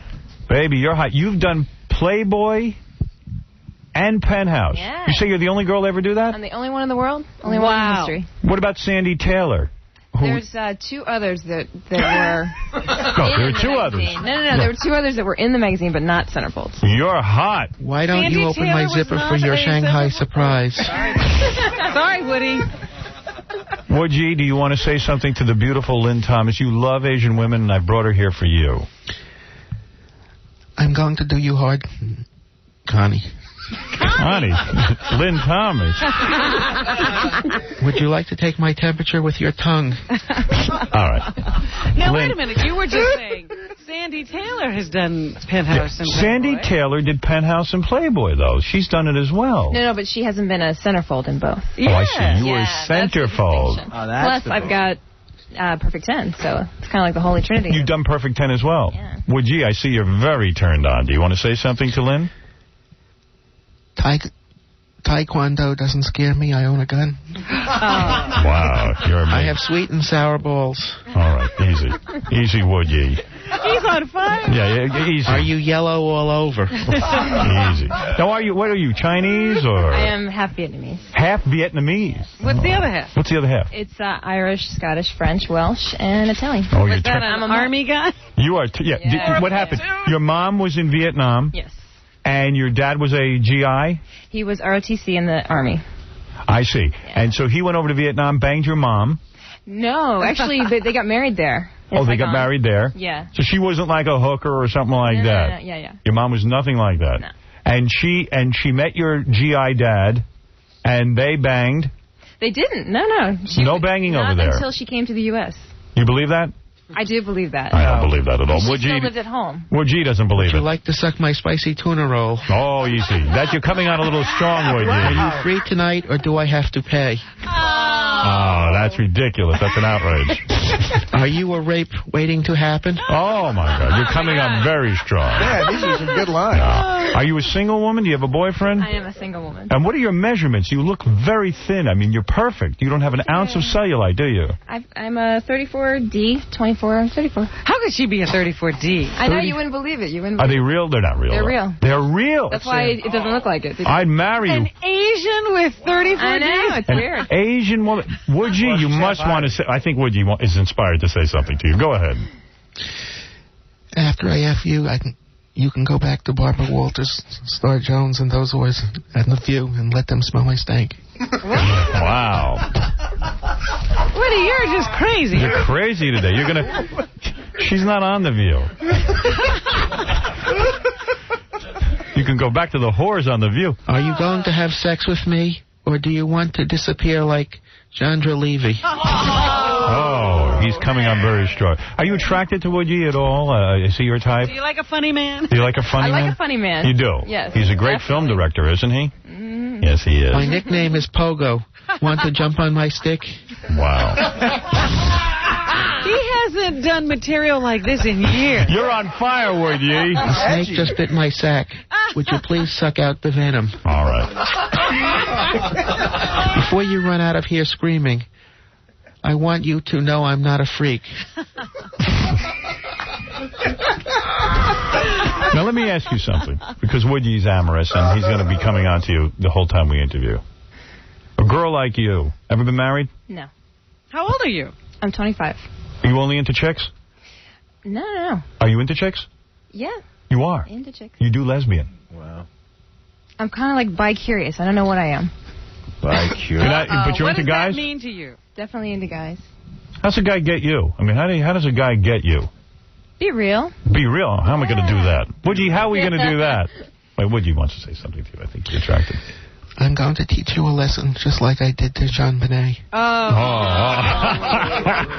you responsible for every disappearance of young girls? That is horrible. Oh, that's so wrong. You don't know how to... He is not real, is he?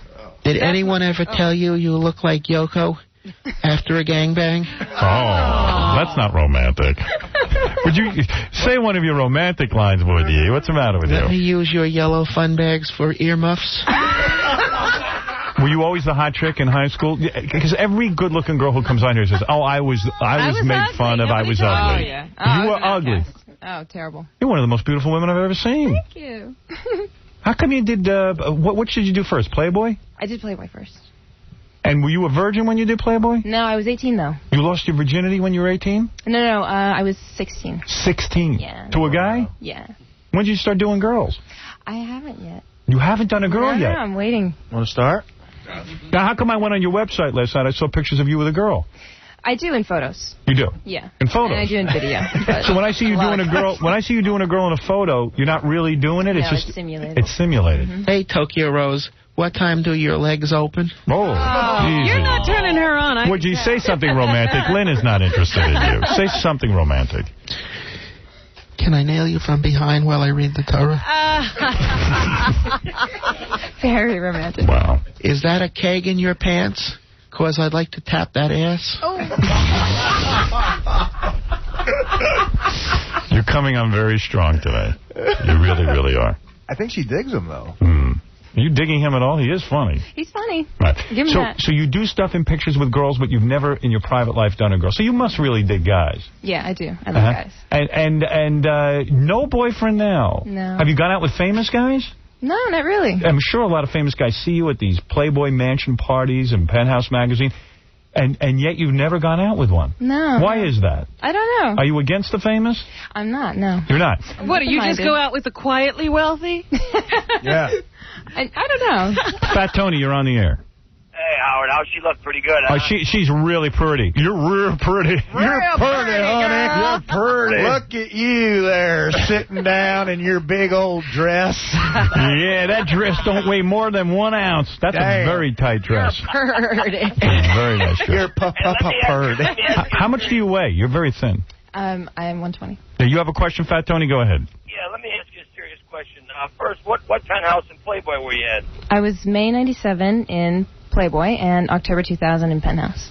Okay, are you into like a little mud on the helmet? You know what I mean? Little anal plug? Do you ever do anal? Yeah. You do? Yeah. Oh, I gotta go with you. Oh, man. Good answer. Hold on, let me pull over. I think I might... Can I nail you in the fart box? Oh, come on. What's the matter with you? Ask a nice question. Do your slanted eyes prevent you from getting love at first sight? Oh. Woody, do you want to say something romantic to Lynn? She is a very attractive woman. This is probably the only chance you'll have. Jackie Chan is a dickbag. Oh. You don't like Jackie Chan? No. Do you like Jackie Chan, Lynn? Jackie Chan is a dickbag. What a statement. I'm an astronaut. Can I visit your black hole? Woody. My love for you is like diarrhea. I can't hold it in. I thought he was a married man. Is he really coming on to her? He is so romantic. Would you like to melt the rubber in my condoms? Every girl would want to do that, wouldn't you? What about that? You ever done any movies or anything? Or just porno or something? I did do one Andrew Blake movie. What is that, Andrew Blake movie? He's a pornographer, but he does really beautiful, artsy type. So you've had sex with a woman. Now, your mother must be conservative, right? She is. She is. So what does she say about all of this? She told me to go for it. So they put you in Playboy, and I thought Penthouse will never put a girl in their magazine if they've done Playboy. It's the other way around. Yeah. Oh, it is? Playboy one. So you did Playboy first. Exactly. How do you get in Playboy? You just walking around somewhere and someone says you want to be a Playboy? Yeah, exactly. You didn't send them a picture or anything? I did. They then took photos of me and sent them in. Oh, man. Hi, babe. Did your mother give my father VD in Vietnam? Are your mother and father still married? Yeah, they still married? No, they're not. So you are a very tortured girl. That's right. Did your father abandon you when you were young? When I was just a little girl. Oh. The same old story. Oh, I love that story. I'd empty my bank account for a piece of yellow ass. Say something nice, would you, please? I beg of you. Say something. Say something romantic to Lynn. I'd like to introduce you to my friend Chlamydia. Lynn, you're going to be at Twirl Nightclub on West 23rd Street in Manhattan. What will you be doing there? I'm there every Saturday night. You're going to dance naked? Oh, no, it's a great party. Oh, what do you mean a party? What goes on? Strip club. No, not a strip club. No, it's a nightclub. Everybody comes out and has a good time. Oh, yeah. I'd like to have a good time. I'd like to have a good time with you, sweetheart. I'd like to have a good old yellow time. Oh, yeah. my goodness. What's going to be a yellow time? Ever go out with an Oriental guy? I haven't. You haven't? I haven't found one that's interested in Oriental women. You do black guys? I would. You would? I've only been with white guys. Only been with white guys? Good. Well, gee, what do you have to say about that? I bet when you're excited, you taste like chow mein. Unreal. Debbie, you're on the air with the beautiful Lynn Thomas, who's having a big nightclub experience at Twirl on West 23rd Street in Manhattan. Listeners are invited to mention Lynn's name, and at the door, you get in for half price. What? Debbie? Hello? Do you have a question? My boyfriend would like me to do this girl because she wants a lesbian affair, and I wouldn't mind trying it. You want to try it? Well, how can we get her over to your house quickly? Are you ready to have lesbianism with her right now? Sure. You know what? You're insane as Gary Condit. Yes. You're not getting her. I've got a fortune, so let me see your cookie. So then how do you get in? How did you get in Penthouse? You did Playboy. I assume it was a big deal. And what, Penthouse said, let's get a hold of her. We have to have her in our magazine? Well, no, I had to wait till my contract with Playboy ran out. Oh, you get a contract when you do Playboy. It's a 2-year contract. When's the last time you had sex? Last week. Last week? Yeah. So just a random guy? Yeah. Well, not random, but... You met him at a club? Tell me about what happened. Where were you when you met this guy? And what were you wearing? You decided to go out for the night? Well, I always wear something very tight and skimpy. You love showing off your hot little body? I like beautiful clothing. Barely bare clothing. Is it because you work hard at staying thin and everything and you feel your reward is to wear skimpy, sexy clothing? Yeah. Don't you get sick of the attention from men, or you like it? You like all the men's attention? I like it. I like it. Do you think it's because your father abandoned you at a young age? Yes, definitely. You like the control over men? Well, not the control, but... All right. And so you were... Where were you at? What club were you at? I was at a club out in L.A. I see. Yeah. A club in L.A.? Yeah, this was a while ago when I met him there. Okay. Yeah. So you go to the club. Yeah. And what were you wearing that night? I don't remember. I'm sure it was very skimpy, though. When you wear these little dresses, if you even want to call this a dress, do you wear panties underneath? Not usually. Are you wearing panties today? I am today. Why? Why today? Because why for me? What's up with that? It's a certain... What's up with your panties? What's up with that? It's a certain time of the month. Woody, she's wearing panties because it's the time of her month. The keys in my pocket are covered with special sauce. Would you say something romantic? We're in the middle of a romantic story. According to the Chinese calendar, this is the year of the Dirty Sanchez. Oh, no. Thaddeus, what is it? Hello. Yeah. Yes, I'd like to see more of Woody on your show, and I think he is a fabulous commentator. Yes, he is. He is a great guy. Him and Elliot Offin, you should have on more often, Howard. All right, thank you, Thaddeus. So you're wearing panties today because it's your time of the month. Yes. But normally when you stepped out this night, you were wearing sexy clothes. Yes. And no panties. I hardly ever wear panties. Why don't you wear panties? Do you ever like to cross it and cross your legs like at the club and like people get a glimpse? Is that the case? That's kind of fun. Really? You like doing that? I like to do that. You're not kidding me. No. Wow. That is fun. Why can't you take off your panties today? I don't understand. Just because you're on your period? Let the string hang free, right, would you? Let the string hang free. I want to put my dirty little hands around your pretty Asian throat and choke you. Oh. Now you're getting romantic. Oh, yeah. So that night you go to the club. Do you drink? No, I don't drink. You don't have any alcohol in No. you? Do you go out on the dance floor and dance? Yes. You do? Yes. You dance Are you with a good dancer? I wouldn't say I'm good, but at least I get out there. You get out there and you start to dance. You dance with other girls? Is that the trick? Mm-hmm. What do? You just go out there and dance and other girls just start approaching you? Yeah, girls, guys. Yeah. Do you go with a bunch of friends to these clubs or you go yourself? I usually go with a bunch of friends. And they all get out there and dance? Mm-hmm. And as you're dancing, a man becomes attracted to you. And you begin to dance with him. Is that what happened this night? Yes. It did. This is last week this happened. This was a while ago that I met him, but he happened to be in New York. Okay. So you were talking about the night you met him? Mm-hmm. Okay. You're dancing on the floor. What does this guy do? Is he famous? No. No. He's just a regular guy. Just a regular You thought he was good looking. What's the regular guy do? Yeah. He's, regular, like, bartender. Bartender. Oh. So he's a good-looking guy. Yeah. This is a hot guy, muscular? Not muscular. I don't like him too muscular. You don't? Well, then I'm going to show you something. You like him beefy? Do you like him beefy and unfunny? Because there's a white guy over there who'll take you home. Spread your chopsticks, baby. Daddy has a surprise for you. All right, easy, would you? Man. Spread your chopsticks. I'm going to F you so hard, Murray Povich won't recognize you. This is not Connie Chung. Put on your glasses, for God's sake. May I put my head in your lap and smell your beef and broccoli? So you're there on the dance floor, you're dancing, this guy approaches you. Do you dance with him all night, or do you just leave? Do you start talking to him? Yeah, we dance, we talk. You were attracted? Yeah. Yes. Did he kiss you on the dance floor? No. Did he touch your body in a provocative way? Yes. Did he run his hand up your legs? Yes. You did. Did he squeeze your ass on the dance floor? Not really. Kind of shyly brushed by. And as you were dancing, you found yourself to be getting aroused? Mm-hmm. Did you lift your skirt up to show him you weren't wearing panties? No. Did you tell him you weren't wearing panties? No. I didn't tell him. At any time in the evening, did you find that you fondled him on the dance floor? No, not too much. Did you push your legs up against his crotch? I might have. Right, all right, so you were turning him on. At what point in the night does he say, let's get out of here? Actually, we didn't hook up that night.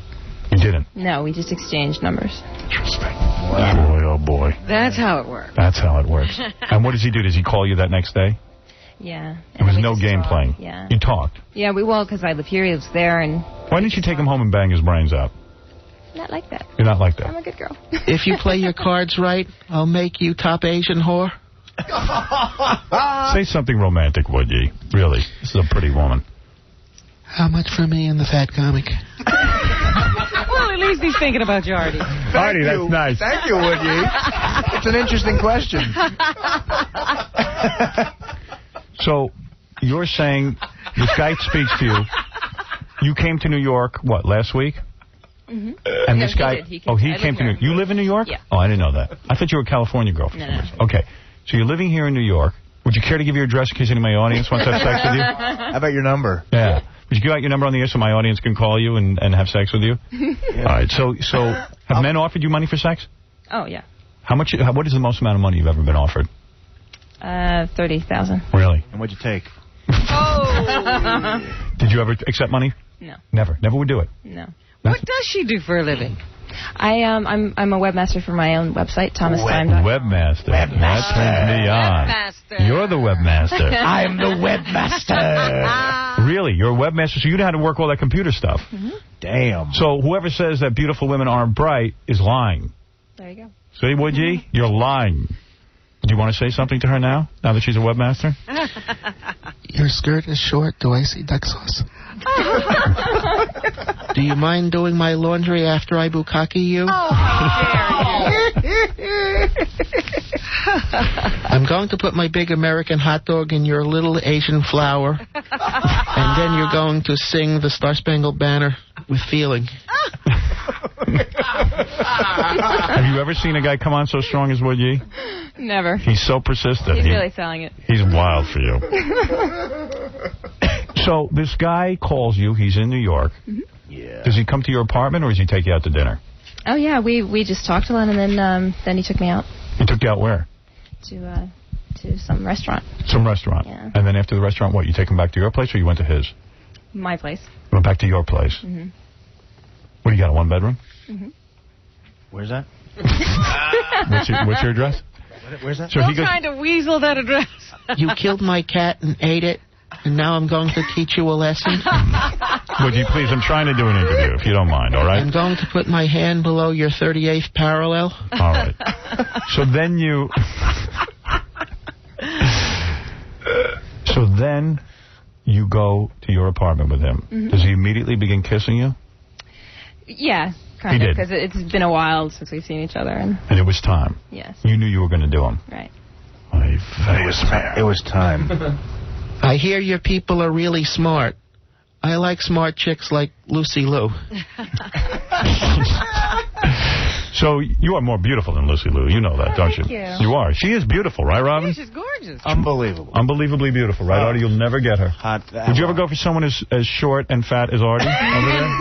He's an ordinary guy, regular guy. Artie really wants to date you, I think. 30 sit-ups away from the body of that bartender. Yeah, if you work out, you could be in really good shape, right? Definitely not muscular. Yeah, there's nothing wrong. He's done movies. I'm tan. I've been in movies. Right. I'll be bartending soon.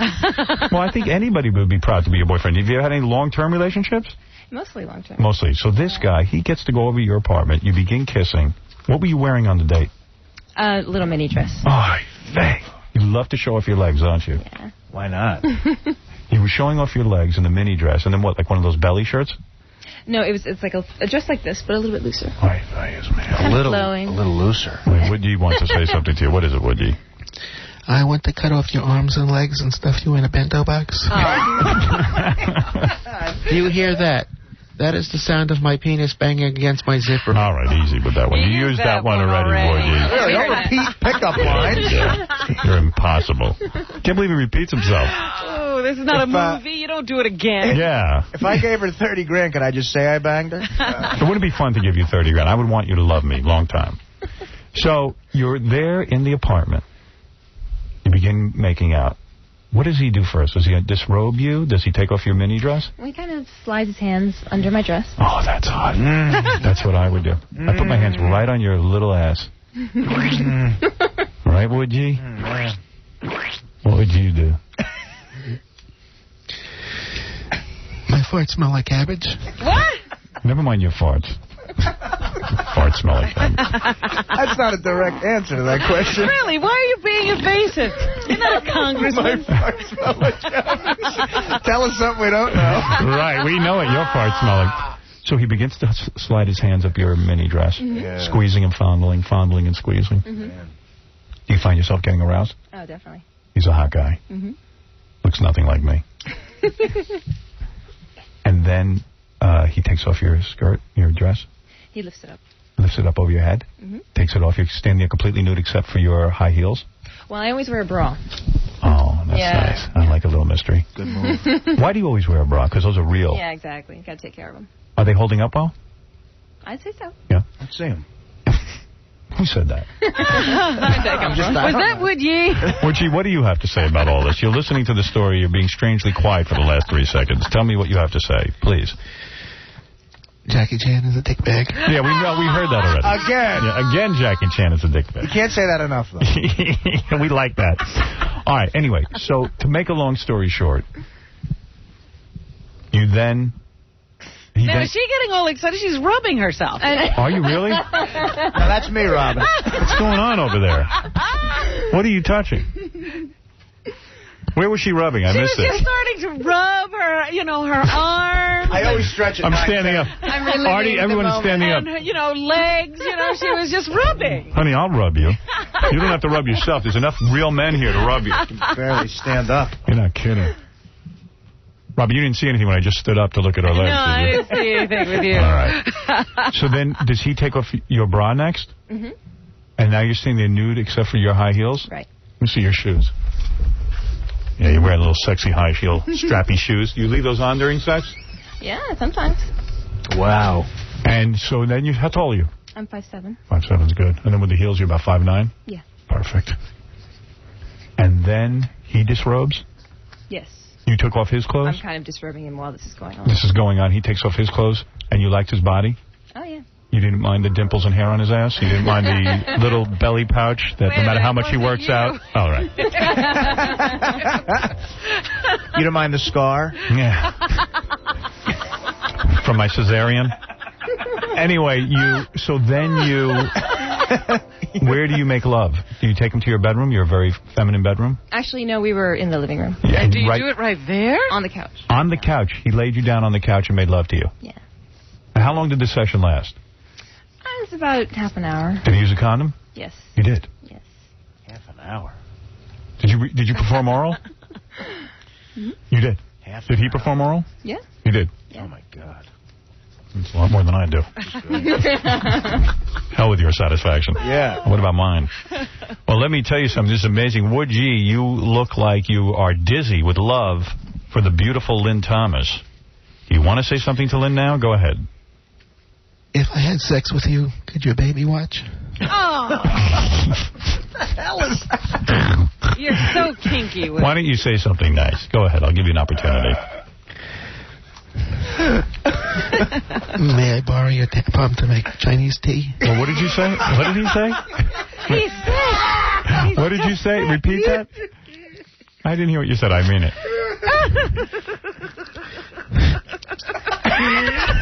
What did you say? May I borrow your tampon to make Chinese tea? Oh, okay. But no wonder everyone's laughing. All right. Well, Lynn, you are beautiful. I don't know what a man has to do to get a girl like you, but I'm sure it's not easy. Bartend. Yeah. Make a good Mai Tai. Have you seen the guy since, or is it a one-nighter strictly? No, we've talked since. Yeah. How's he doing? Lynn Thomas will be at Twirl Nightclub on West 23rd Street in Manhattan. Listeners are invited to mention Lynn's name. If you mention the name at the door, you get in for half price. For details, go to VIPguestlist.com. Also log on to Lynn's personal website like I did last night. Oh, did you? For ThomasTime.com.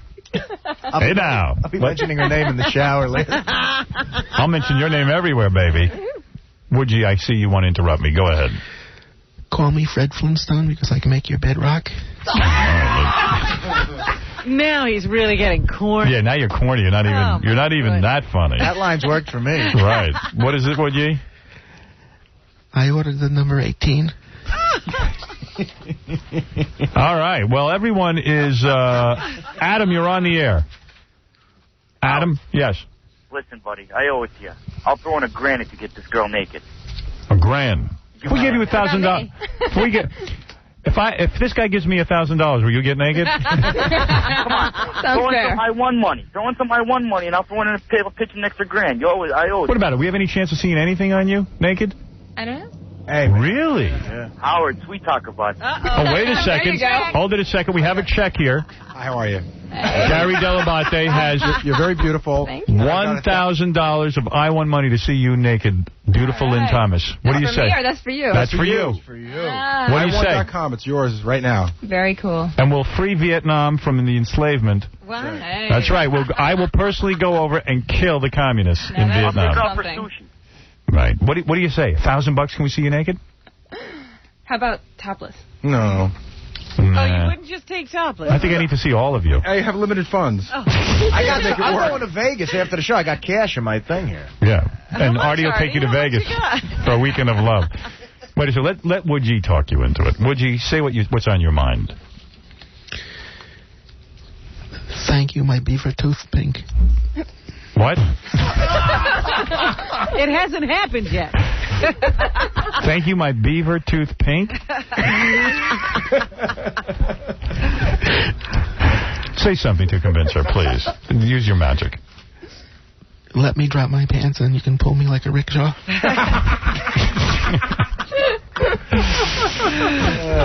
What about it? Can we see you naked for $1,000? Topless? Topless? What do you say, guys? Topless? Well, wait a minute. The guy on the phone was throwing in another 1,000. Till you'll never see it. Our 1,000 you might see. Here's how I feel about this. Right. All right, go ahead. You know, this is money that we usually use to see, regular women naked. She gets naked for a living anyway, so $1,000 is almost like a stipend. I mean, she gets naked anyway. What about that logic? You get naked anyway. Yeah, but he says regular women. I mean... No, I mean women who don't get naked usually. Right. She's saying she's hotter than regular women. She is. So you're the hottest girl ever. How dare you insult her by only offering her $1,000? That's why I'm kicking in another 50. $1,050. Make it 75. Woodgie, what do you want to say about all this? Because I know you're going to want to see her naked. Bend over and let me pretend you're a fart box as a camera. What? You're running out of things to say, aren't you? Yeah, you're getting sleepy or something. What is it, John? According to her people, they said that she'll definitely get naked if we just keep asking. All right. I'm going to ask you one more time. He's lying. Who is your people? That, the Vietnamese? You mean the people of Vietnam? Who is that out there with you? Who are those people out there? They're my partners for the party with VIP. Oh, and they're saying get naked? Please, Lynn. Yeah. Please get naked so we can see. Come on, it's Friday. It'll drive traffic to the party, I'm telling you, like nobody's business. I'll comment on how good your body looks if it looks good. If it looks good. I'm not going to lie. You got a beautiful body. You got to show it. There you go. Yeah, do it for the veterans. The closer right there. All right, $1,000 we'll throw in, too. I'll throw in $1. I'll go topless, but I can't because... All right, go topless. She's feeling a little bit uncomfortable about the time. Is it time of the month? Exactly. Robin understands. All right, we want to see that little nasty string. Are you wearing underwear? Undergarments, underpants? Yeah, she's wearing panties. Okay, so can you just give us to your panties? Your panties. That's fair. That's good. All right, go. Thank God. You're the nicest girl ever, Lynn. Did you get up, Lynn? Oh, Artie's director. Yeah, right. Thank you. I can't stand up when you do it because I'm too turned on. Her beautiful pink mini... Ooh, whoa, the breasts just pop out of that bra. Oh, my goodness. Interesting bra. What kind of bra is that? It's a bra where your breasts just pop out. It's a dummy bra. Go ahead.Ait a second. Don't stop now. Hey, what a bot on you, baby. Look at those ribs. Look at those ribs. Ribs? Who's looking at the ribs? Wow, those are real? Oh, nice. Oh, my God. Can that be possible, Robin, that those are real? Well, I would imagine, yeah. Those are beautiful. What was that? She said feel them. You can feel them. They're real. I can, really? Yeah. Wow. Hold on a second. Here, come here. Let Woodgie feel them. I was going to say, if Woodgie's head will explode. Those are real. Yeah. I don't think. You know what? I'm not convinced. No, Artie doesn't believe. Artie, go over. I'm telling you. Feel it. You guys are so crazy. All right, Artie's going to check them. Artie, I'm telling Artie you. Artie is a true expert. Invite Artie over here. Looks like she's putting her bra back on real quick. She's starting to dress, Artie. Well, you're hot. How come we can't see your ass in your panties? All right, let me see that. Whoa. Nice. That's a nice dumper. Right. Wow. Woodgie's in love. What do you have to say? Woodgie, what do you want to say? I want to floss with your tampon string. Oh, my God. That's romantic. Now he's getting romantic. That just ruined it. Oh, my goodness. You really wear the bra that way, huh? Yeah. Robin, you ought to wear your bra that way. I've never thought of that. Nice. It forces the cleavage together. Yes. Wow. You learn stuff on this show. She needs to do that. They're so nice. You're beautiful.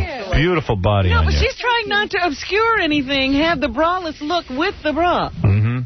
I'm thinking of doing that. Can I just say that I got to thank the folks at i1.com, the search engine, because they paid for Lynn's nudity. If it wasn't for i1.com, you'd be sitting here still looking at a pink dress. We'd be looking at Woodgie.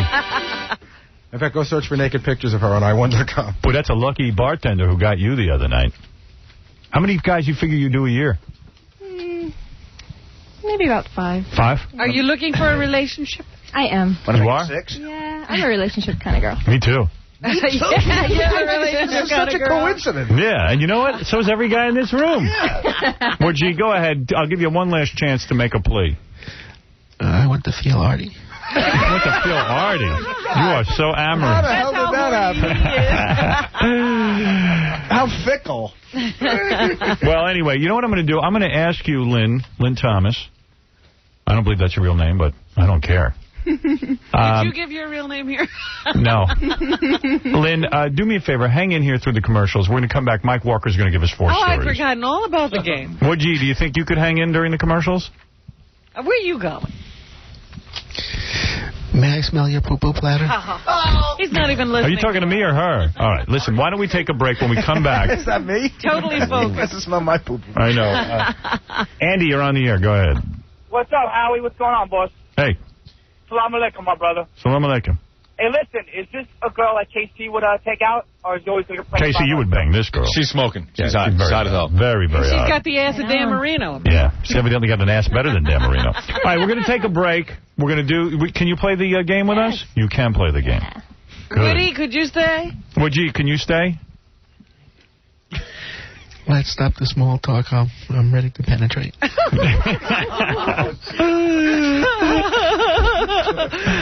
right, we're going to take a break, and we'll be back right after these words. Dear Howard. National disgrace. Oh, here's one will get you. Everybody has an opinion on this. Howard Stern? He's the epitome of 95.1, The Nerve. The Howard Stern Show. Are you jealous of Howard Stern? Not at all. Howard Stern. Let's take a call from Paul from California, then we can pick up the thread of what you're talking about. Paul? Yeah, Mr. McLaughlin, I would like your thoughts on Howard Stern. On Howard Stern. I think that Howard Stern is an important radio personality. Let me go back to you gentlemen in Washington for a moment. There's a third area that we ought to... What department is he going to run? Stern, John. How about Voice of America for Howard Stern?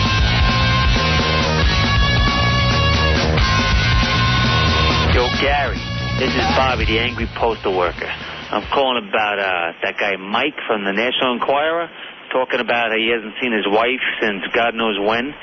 There's only one reason why he hasn't seen his wife since God knows when. The guy's a faggot. You can hear it in his voice. You can tell it by the way he tells his stories. He's a faggot. All right? Bottom line. Don't let him on the show anymore.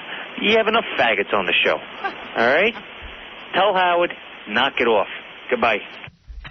Well, Mike, what do you make of that? Well, that's pretty interesting. Huh?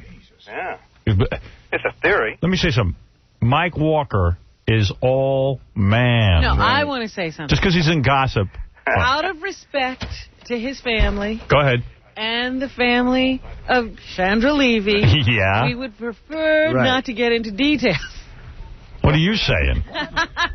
Michael did crap out on you and ruin your life. Right. Mike, why do people... Who was that, a caller? Yeah. Who's that, just some guy calling in? Yeah. Oh, he's not there? You know none of us would say that. I'm not saying that. All I know is you ain't running out to judge the Miss Hawaiian Beauty pageant.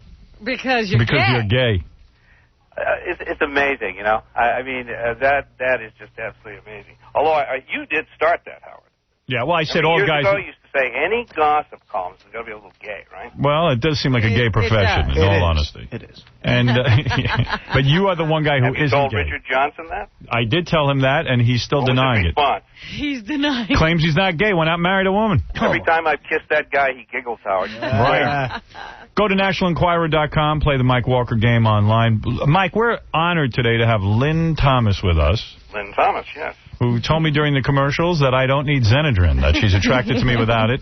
Really? Yeah. She's very beautiful. You must be attracted to her. I mean, how long have you had her on now? What, 45 minutes? 4 or 5 hours.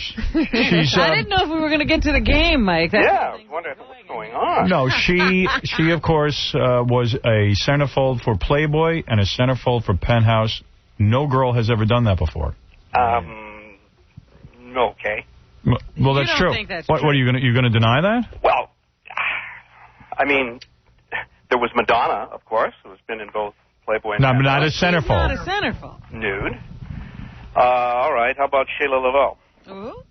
Shayla Lavelle. Laveau? By the way, Lynn Thomas is menstruating in my honor today. And Leslie Glass.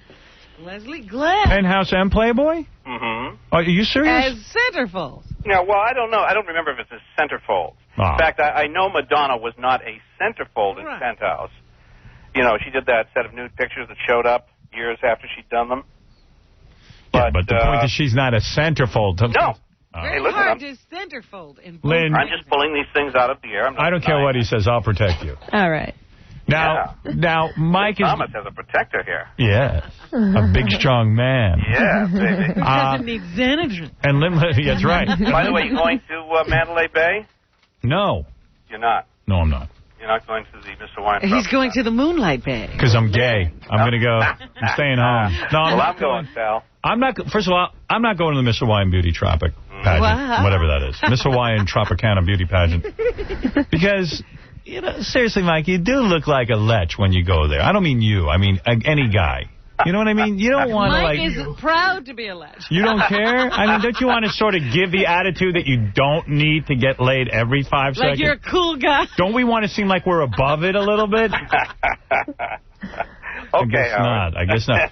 By the way, we're also... Mike says, why pretend? No, actually, those things are always great fun. There's a lot of people there, a lot of, people who've done it over the years. It's usually a great party. Mike, we're also joined by Wood Yi, the great film director who has a film opening up today, and Wood Yi would like to say something. I want to judge a Taiwan beauty pageant.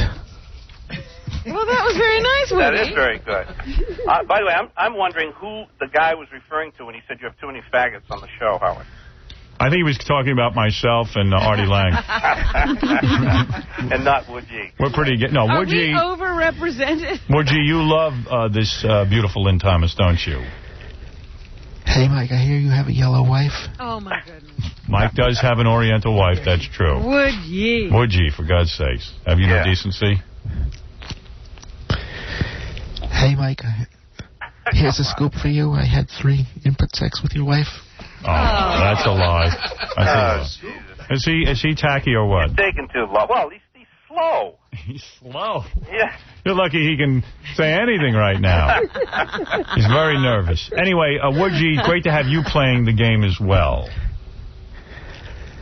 And Lynn Thomas has never been in the Inquirer, by the way. Who I know. Well, she hasn't banged anyone famous, she claims. Unfortunately, she hasn't had famous sex yet. Which is what you're going to introduce her to. I want to introduce her to it. Hey. You're up for some famous sex? Yeah, once you've had sex with somebody of fame, it's you never go back. Wow. It's really something special. You have no idea how different it is. Trust me, you're going to love it. Yeah, you're going to love it. I'd be afraid, though, that Lynn is so good looking. That she would really not get off on me. Really? Yeah, that you would only... Do you think she doesn't put out, or what? I'd be afraid you'd be faking an orgasm. Would you fake the orgasm? I don't fake orgasm. You don't? No. Ever? So if the guy doesn't deliver, you let him know? Yeah. Oh. You do? Yeah.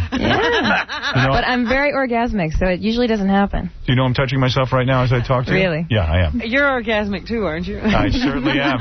I've never failed. Mike is going to give us 4 stories. Yes, let's which... By the way, I'm going to read in a very masculine voice. Good. Mike is not gay. Seriously, he's not. Oh. No way. No way. No way he's gay. Meet me outside K-Rock. What was that? What? I was saying, he's not gay at all. I just want to know, what was David Arquette wearing at the last premiere he went to? Do you know that? Oh, be quiet. That's Artie Lang. Not me. Hilarious. He's hilarious. he's very funny. And beefy. All right, Lynn, Wood Yi, everyone already pay attention. Here comes Mike Here Walker. we go. Let's go. Okay, getting ready to move into their new pad. Brad Pitt and Jennifer Aniston did some house cleaning, and Brad donated bags of clothes he no longer wears to the AIDS charity store out of the closet. Well, Brad's rags weren't even out of the bags and hung up when women in the store heard a salesperson mention they just come from Hunk Boy's closet. In seconds, hysterical gals were battling over his pants, shirts, and, don't faint, girls, his shorts. All right, so Brad Pitt's clothes. Go ahead. When Sharon Stone showed up to shoot a Spanish TV commercial, an assistant director chuckled as he introduced the girl who'd be doing the star's makeup. Sharon? Meet Sharon, he said. Sharon shut down Ms. Makeup by coldly informing her there's only one Sharon around here. Use your middle name. And what's her name? Thought that was just fine. Wow. Number 3. How come, you fool? Driving in Malibu, rush hour star Chris Tucker stopped to help a young girl whose surfboard had fallen off her VW bus and put his expensive sunglasses on the hood of his car as he wrestled the board aboard for the grateful lass. But when he reached for his shades, they were gone, and the only person in sight was a young guy who stopped to rubberneck. Said, Chris, look, my man, it's only you and me here, and I sure didn't take my glasses, so hand them over. I'll kick your butt with moves Jackie Chan showed me. The guy surrendered the glasses, then had the chutzpah to ask for an autograph. Chris shook his head and split. Number 4. Jennifer Lopez hates stressing out fiancé Chris Judd, but flat out told him she hated anyone driving her beloved Jaguar, even him. To take the sting off, J-Lo surprised her pouting Prince Charming with a tricked-out Mercedes SUV that cost a whopping $100,000. Plus, a special touch, their names are embroidered on the seats, but Chris's name is on the driver's side to make it clear that he's the man. She had to buy her boyfriend a Mercedes. What's wrong with her?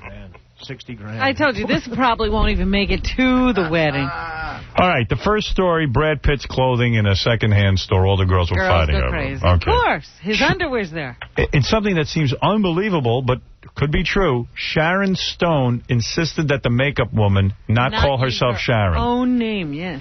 Now, story number 3 on Chris Tucker. I'm going to admit something. I was so busy looking at Lynn's legs. You don't remember the story? I didn't even pay attention. Chris Tucker puts his somebody. Yeah, Chris Tucker stops to help somebody, and while he's doing it, he puts his glasses on his car, and then when he gets back from helping them, they're gone, and there's only one guy standing around. He says, hey, man, it must be you who took my glasses. Kick your ass with kung fu moves Jackie Chan. All right, that's a pretty good story. Says, oh, okay, and gives them back. All right, now I got it. I wasn't looking at Lynn. I don't blame you. Okay, and Jennifer Lopez, she didn't want a boyfriend driving a Jaguar. Her Jaguar. Right, so she gave him a Mercedes. That's unfriggin' believable. Can he buy his own car? What kind of man is he? What kind of man accepts that? Lynn, what kind of man? What kind of man is that, Lynn? Smart man. Smart man. You're a very smart man. Honey, no answer, made good. I won't accept this $60,000 Mercedes. I can't do it. Well, let's go to our beautiful... She actually sprung for $100,000. Let's go to the beautiful Lynn Thomas, who I'll be having sex with later. Isn't that right, Lynn? Yeah. Thank you. All right. Lynn, what do you think is the fake story? 1, 2, 3, or 4? Kind of torn between the last two. Okay, definitely believe the first two. Chris Tucker and Jennifer Lopez. Which is the fake story? I'm going to say 3. Chris Tucker. Yeah. You don't think that happened? That somebody would be helped and then steal Chris Tucker's sunglasses? And then have the Nerve Jesters autograph now. Yeah, that does sound pretty made up. Yeah. Robin, what do you think? I thought that one sounded made up, too, but I also think that the Sharon Stone one is just absolutely over the top. That's way out of line. Yeah, I don't think even Sharon Stone is saying nobody else can be Sharon. I'm going with Robin this time. I just can't believe that she's that sick a woman, that she would insist that someone else be called Sharon. They should put her next to Mariah, if that's what's going on. Although maybe it was more like, Sharon Stone was like, hey, listen, it's getting confusing. Everyone's saying Sharon. Please. No? It ain't happening. All right. Robin and Howard agree on the Sharon Stone thing. Lynn says Chris Tucker. Artie, go ahead. I don't really believe Chris Tucker would stop and help anybody. Then you're with Lynn. I mean, what the hell? I mean, that guy's going to take the attention away from himself. You want to know something? He's absolutely right. Now you're switching, I'm switching with Lynn and Artie. That's the most unbelievable part of that story. You are so friggin' right. Stopped. You want to switch? I'll give you the chance. No, because I think Chris Tucker's a nice guy. Woodgie's anxious to say something. Go ahead, Woodgie. I'll tell you which story is true. I'm going to bang this chink piece of ass. You want to say that again, Woodgie? What story do you think is the fake story? I'll tell you which story is true. That I'm going to bang this chink piece of ass. Okay, all right. You said it just the same way. What is it, 1, 2, 3, or 4? The fake stories.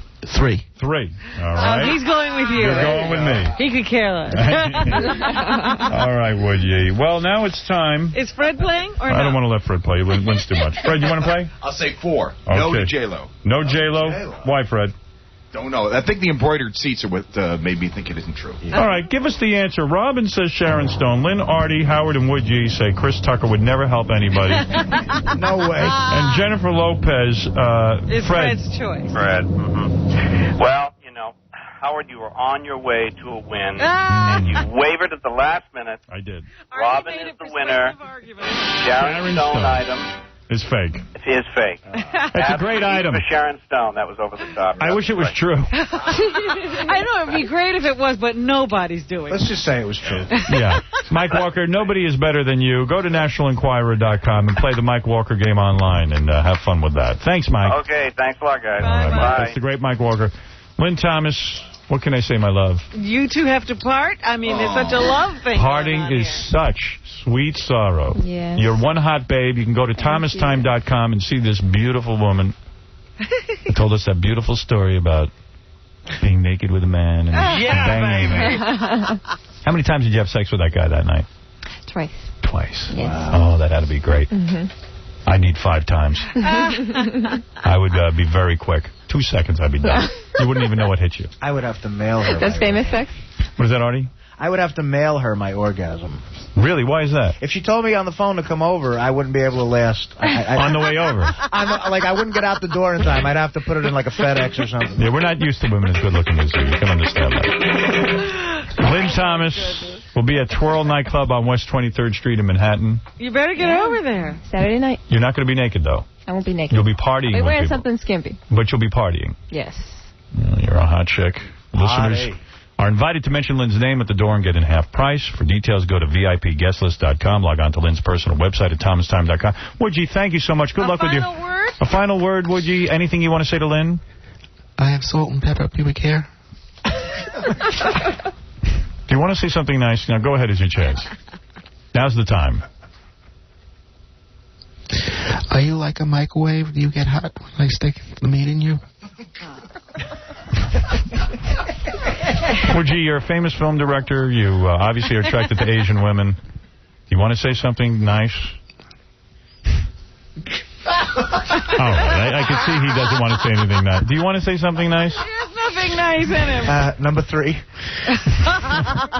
You want to say something nice? Oh, that was All right, so Lynn, I apologize. He's way out of line. Are you done? Never. F of Howard. I saw this yellow bird first. All right, Lynn Thomas, thank you, and thank you, Woodgie. Good luck with the opening of your film. And we'll be back right after these words. Let the dogs out. Who, who. Who let the dogs out? Who, who, who, who. Who let the dogs out? Who, who, who, who. WNDE, Honeoye Falls, Rochester.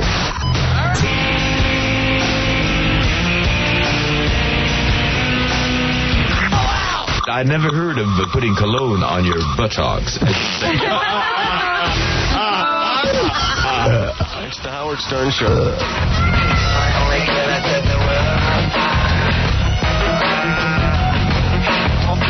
Well, there's tons of news going on.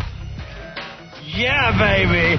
Some of it we've addressed throughout the show. I'll tell you some of the news that... here's a story you might not have. Ozzy Osbourne's new CD is on sale today. I didn't know that. You want to hear a little bit of that? Sure. See what he came up with. Howard Stern exclusive. New Ozzy song. Let me see if I can find it. Wait. Here we go. Okay.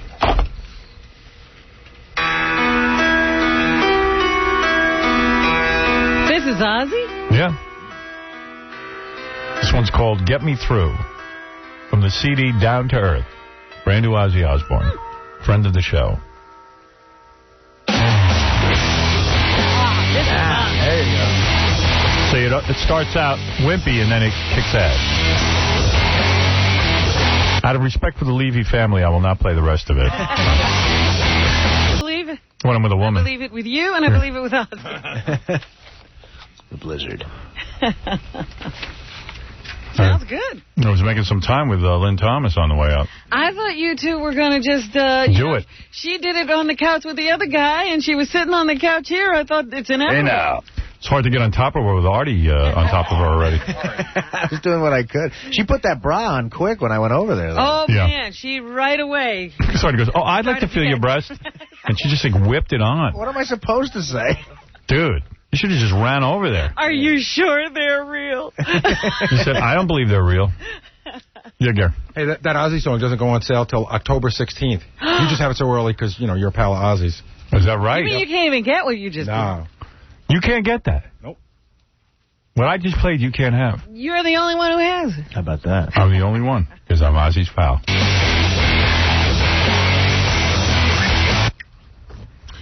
Ozzy's been around longer than time itself.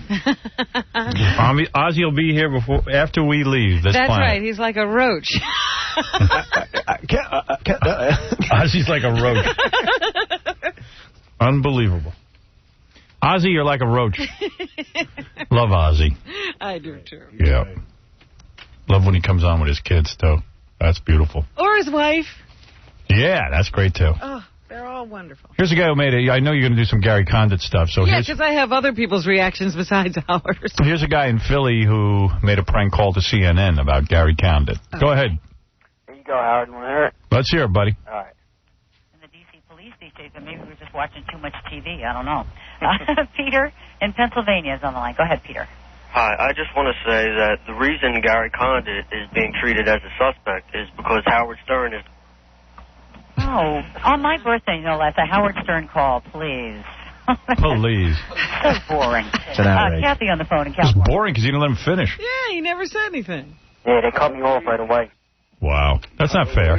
You got to put Howard Stern in the middle somewhere. Yeah, what were you going to say? I was going to say the reason Gary Condit is being treated as a suspect is because Howard Stern is the greatest. Oh, I see. And then they cut me off right away, though. Bastards. How old are you? 17. Well, you're young yet. You'll get better. Yeah, I'll get better. It's my first call, you know. Yeah. You got to practice. Right. Yeah. How do they know that statement isn't really true? That Gary Condit, because I am the greatest. You know, one of these days, something actually is going to involve you, and people will call in, and they'll all get hung up on it. Right. That's what I'm hoping for. Yo, what's up? Anywhere I could get a TiVo? A TiVo? I don't have a TiVo. I think they have them at the stores. Yeah. What about a gift certificate or something? All right, I'll give you a gift certificate. We got any of those? And Hal, whatever happened to Captain Jenks? Do you know? Don't know. He used to do the best phony phone calls, and I guess Is he not contacting us anymore? I think he grew up. He's 5 feet tall now. He didn't get killed or nothing like that. No. He's still alive. This guy sounds like Captain Jenks a little. Well, he wants to be. Yeah. Maybe you'll be the Captain Jenks Jr. Maybe you're his son. Yo, Howard, can I give a plug to my boy's website real quick? Dude, which do you want, the certificate or the plug? All right, I'll take the certificate. Gary, you got a certificate for this gentleman? Ba ba ba ba ba ba boo. He must be having a cigarette break or something. Wait, he must be. You know what? It's been a tough show for him. He's puffing on that cigarette. He doesn't listen to the show. Mr. Opera, will you please say ba ba ba booey again? Maybe he'll hear me. Ba ba ba ba ba ba ba booey. Still nothing. You know, Artie, I'm going to make you producer. Artie, do you have a gift certificate? Yes, as a matter of fact, I can take care of that. I'll write you I'll put you on hold. Maybe John or Casey can take care of it. All right, cool. So I'm not sitting here waiting for an answer. Thanks, Hal. Thank you. If it's not a gift certificate, we'll give you... John, what is it? Where's Bubba? Where the hell he is? He's got to be around to answer my questions. I know, everyone's giving different stories. You know, he's not smoking, and I don't think he's doing either. I don't know where he is. Maybe he's like Sean Relievy. No one can find him. Oh, there he is. Where were you? I was in Mr. Kingston's office. Doing what? On the other side of the building. Why? During the show, don't go to Kingston's office. He called me down for a minute. Yeah, well, tell him to come to you. Yeah. I'm sorry. We're during the show. What was it? With the Ozzy record again? What's his goddamn problem? Kingston calls me this like, you got to play the new Ozzy. You'll be the first one. No, he was happy that we scooped everyone. Oh. He had to call you for that? I wasn't sure what was going on, to be quite honest. Is that a big deal? In his office, it's a huge deal. That couldn't wait? Steve's got to grow up. You know what? He's really funny. The other day, I happened to run into a music guy on the elevator, and I said, "Oh, were you up seeing Kingston?" He goes, "Oh, no. I saw Mike because you only get to see Kingston maybe every 5th to 8th visit." So true. Howard, Mondays, if you ever get a chance Monday when you finish the show... What a dumb job. That green room right across Memory's office, it's packed with record people. There's about 20 of them in there, like a zoo. And they just have to sit there and wait their turn to see Mike. And then... Who's he? Mike Pierce, our music director. Yeah. And then, if they impress him in some way, they may get a very short audience with Mr. Kingston. It's almost like being a comedian on the Johnny Carson show. It's a weird thing. You mean if a record comes in that's so great, they'll say, we want to bring you to Steve? Right. Possibly. Wow. And I'm telling you, if you get to see Kingston, it's a big deal because you really get them every 5 or 6 times. So you have, like, it's almost like 2 minutes. Impress me. Mm-hmm. If I was Kingston, I'd never see any record company guys. Oh, no, because that's a big deal now. Why would the meeting have anything to do with it? Well, because they get to speak to Steve directly. Yeah, but would it be just how it sounds? No, but they explain to Steve, this record's hot, it's blowing up over here. They feel if they can get him face-to-face, they can talk him into it. Yeah. I mean, good luck. And he's made it like meeting the king. Yeah, it's pretty out of control. That's why they call him Kingston. Kingston. That's why he calls himself Kingston. God knows what his real name is. I think it's like Schwartz. Really? Yeah. Condit. Well, I understand why he changed it. Well, I love Ozzy, so I'll buy the record anyway. You understand? So what did Kingston say? He's all happy? Oh, yeah. He was very happy. He was holding up the phone to the speaker, playing it, what we were talking about for someone. It was like gloating. Wow. That's a big deal. What is that? Kingston's in love with you. Kingston's I in wish love I could hear him. Kingston's in love with you. Say it again. And I love him. You know, if Kingston's a good Kingston man. was smart, at this point, he'd change his name to Almonte. That is the name of the day. Almonte. Well, Sharon Osbourne at this moment is pleasuring herself. I'm sure Kingston was on the phone to her. That's who he was talking to. Well, I'm happy Steve's happy because Steve's a great program director. How's that? There, I said it. I profess my love for Steve. Giving him props. Giving him props. All right. So you called me because you were looking for a certificate for what? Yeah, this guy just made a phony phone call. You want to buy.com or something? He wants a TiVo. I happen to have a TiVo. Oh. You want a TiVo, dude? Yeah. There you go. Check out TiVo, digital hard drive, record all your shows. Love TiVo. It's great. Yo. Use it all the time. Used it last night to record That's the how Condit interview. Got Gary Condit. That's how, you know what TiVo's the best for? That's how I find those HBO shows that they keep putting on and don't tell you where they are. Yeah, TiVo will find them for you. Dude, you got a TiVo. Nice. Hold on. All right. You laughing at me? What? It's funny.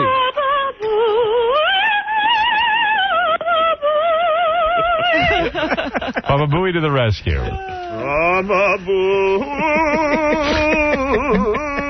Baba Booey, Baba Booey. Hey, you got to sing the praises of Baba Booey when he comes in with the TiVo. You know what's funny? When you go to a temple, that's what it really sounds like. For 2 hours, they blast you with that crap, and you just, you know what? I'm never going back again. Well, wait a minute. That guy goes on, and then there's another guy, right? Yeah, there's a rabbi and a canner. Right. You know what the worst is, man? Bar mitzvahs. Bar mitzvahs. 2 hours long. Oh, my God. And then, when you hear this song, Ain't Kemalkano, means it's all over you. You can run out of there. You all have to stand up and say, Ain't no, ain't Kamoshi, ain't no, ain't Kim.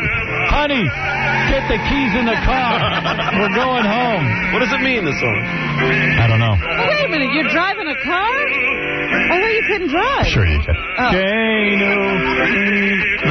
No Jews walking home. Just the guys with the long hair. Yeah, just the guys with the payas. They don't walk. They walk everywhere. Yeah.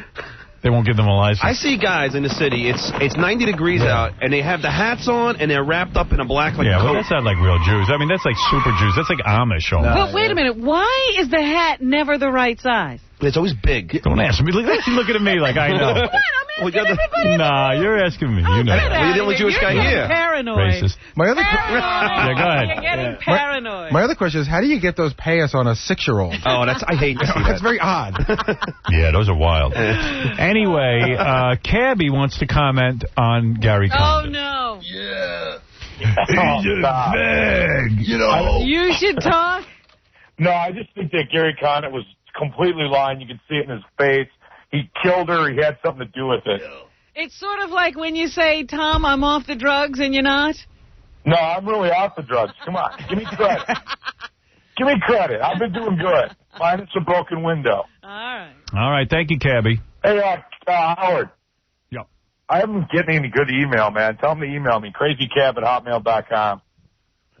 Okay. Team show 2 to 6, baby. Thanks, Cabby. Southern Oklahoma.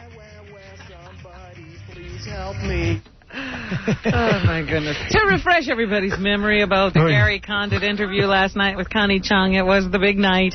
He finally broke his silence. Number 12 is the major statement made by Gary Condit last night. Oy vey. Number 12 was the big statement. Said this 4 or 5 times. I've been married 34 years. I have not been a perfect man. I have made mistakes in my life. But out of respect for my family, this guy got to get out of a specific request by the Levy family, get rid of him. It's best that I not get into the details of the relationship. He's got to be kidding with that answer. Why isn't he retiring so he can take care of his family? Everybody else does. You should have blamed the Jews like everybody else does. Right. Here he says he has no idea what happened to Chandra Levy. Number 13. Do you have any idea if there was anyone who wanted to harm her? How should I know, Connie? What? Harm her? Harm her? What'd you talk about? Who would harm a Jew girl like that? Yeah. Did you cause anyone to harm her? No. Yes, I mean no. She thought she'd triple. Did you kill Chandra Levy? Yes, I mean no. What? Kill? What you talking about? No one's talking about killing nobody. It depends on what you mean by kill. Connie, I did kill her. That's what I'm here to say. I did not. All right. I did. Hey, Robin. I did. Did anybody put up the meters to his voice to see if he's lying or not yet? I did. Well, I'll get he's to lying. that. Condit says he did not love Chandra Levy. Number 14. I love Artie Lang. Yeah. No way, no how. I only knew Chandra Levy for 5 months. And in that 5 months period, I might have banged her. We never had a discussion about a future, about children, about marriage, any of those items. Although we talked about hair products, and I got to tell you, I learned a whole hell of a lot because she got the kinky Jew hair. That's right. Never came up in that 5-month period. Matter of fact, from the top, she looks like a Negro. That's why I like oral from her, because I said, damn, this could be a Jew or a slave. Thomas Jefferson, eat your heart out. I got a kinky-haired Jew. Yeah. Oh, my goodness. But he claims, he acts as if you couldn't fall in love with somebody in 5 months. It's taken him 34 years and he doesn't fall in love with his wife. Ain't gonna fall in love with some broad in a dog collar now, is I? Ain't no how. And Condit said he had always... I hit Earl. always been truthful to Chandra Levy's parents when he denied he had a romantic relationship with her. What Mrs. Levy asked me was a series of questions about a lot of... I like their rye bread. Things. And I'm sorry if she misunderstood those conversations, but in those conversations... Where's that Japanese broad? Vietnamese? She made a lot of statements. My job was to console and do what I could do to be helpful, but I never lied to Mrs. Levy. Her mom's got the same hair. Yeah. That Japanese. She said, you have sex with my daughter? I said, no, Jew. You kill my daughter? No, Jew. No, Jew? Now stop it. Jew? Speaking of the Levies and, what he said, here is Billy Martin, who is the Levy lawyer. The manager of the Yankees? Oh. No. This is the lawyer for the Levies. Oh. And here is the reaction he had to last night's interview. Number 10. We had a chance to see tonight that he continues to duck questions. We think he's dishonest in his answers. Right. And he is continuing to frustrate the investigation. He came off so bad that now no one believes him. Yeah. I mean, he just was avoiding the most simple questions. And really, when you're innocent, you're ready to talk about anything. There's something up with this guy. You could have asked him if the sun came out today, and he would have referred that to somebody else. Billy Martin, that ain't a Jewish name for a lawyer. Who's going to have Billy Martin? Billy Martinsky out here. And here's Mr. Martin again. He says that... the Levies were particularly outraged at the idea that they misunderstood when he said he did not have an affair with their daughter. Mrs. Levy was outraged that Gary Condit called her mistaken and a misunderstanding on her answer. She's very clear that she told Gary Condit, she asked Gary Condit, were you, Congressman, having an affair with my daughter? He's a scary dude. The Congressman said no. That's not a mistake. That is an outright lie. He did. You know what? He was better off keeping quiet. Yeah. Yeah, he's creepy, man. I mean, don't tell obvious lies. Would you go out with him, Robin? No. Artie? Yeah. Oh, yeah, Artie would. Artie'd go out with anyone. Well, I mean, look, no. Why do you think he did this? I'd go out with his wife. Why do I think he did what? did this interview. Because he wants to be reelected, John. Yeah, I know, but he came off. Because he wants some Heineken. Heineken. I didn't harm her. All right, you say you think Connie Chung did a... Yes. Connie Chung did Connie Levy Chung. Yeah. did a good job. I say I don't think she did such a great job. Here is Attorney Jeffrey Feiger with his analysis of Connie Chung last night. Give me a number. 19. Number 19. Jeffrey Feiger. Where's Look behind you. Look around. All right, hold on. Give me a second. Look everywhere. I got 18. No, 19. How could you lose number 19? I have had 20 nothing to do with it. and a 21. Out of respect to my family. Yeah, I got it. Don't pressure me, Artie. The substance of the interview was nil. Connie Chung, for nearly a half hour, asked exactly the same question. What was the nature of your relationship? And it was clear that Condit was never going to answer that question, and that appears to be all she's interested in. So I disagree. He didn't like it either. I'm with him. All right.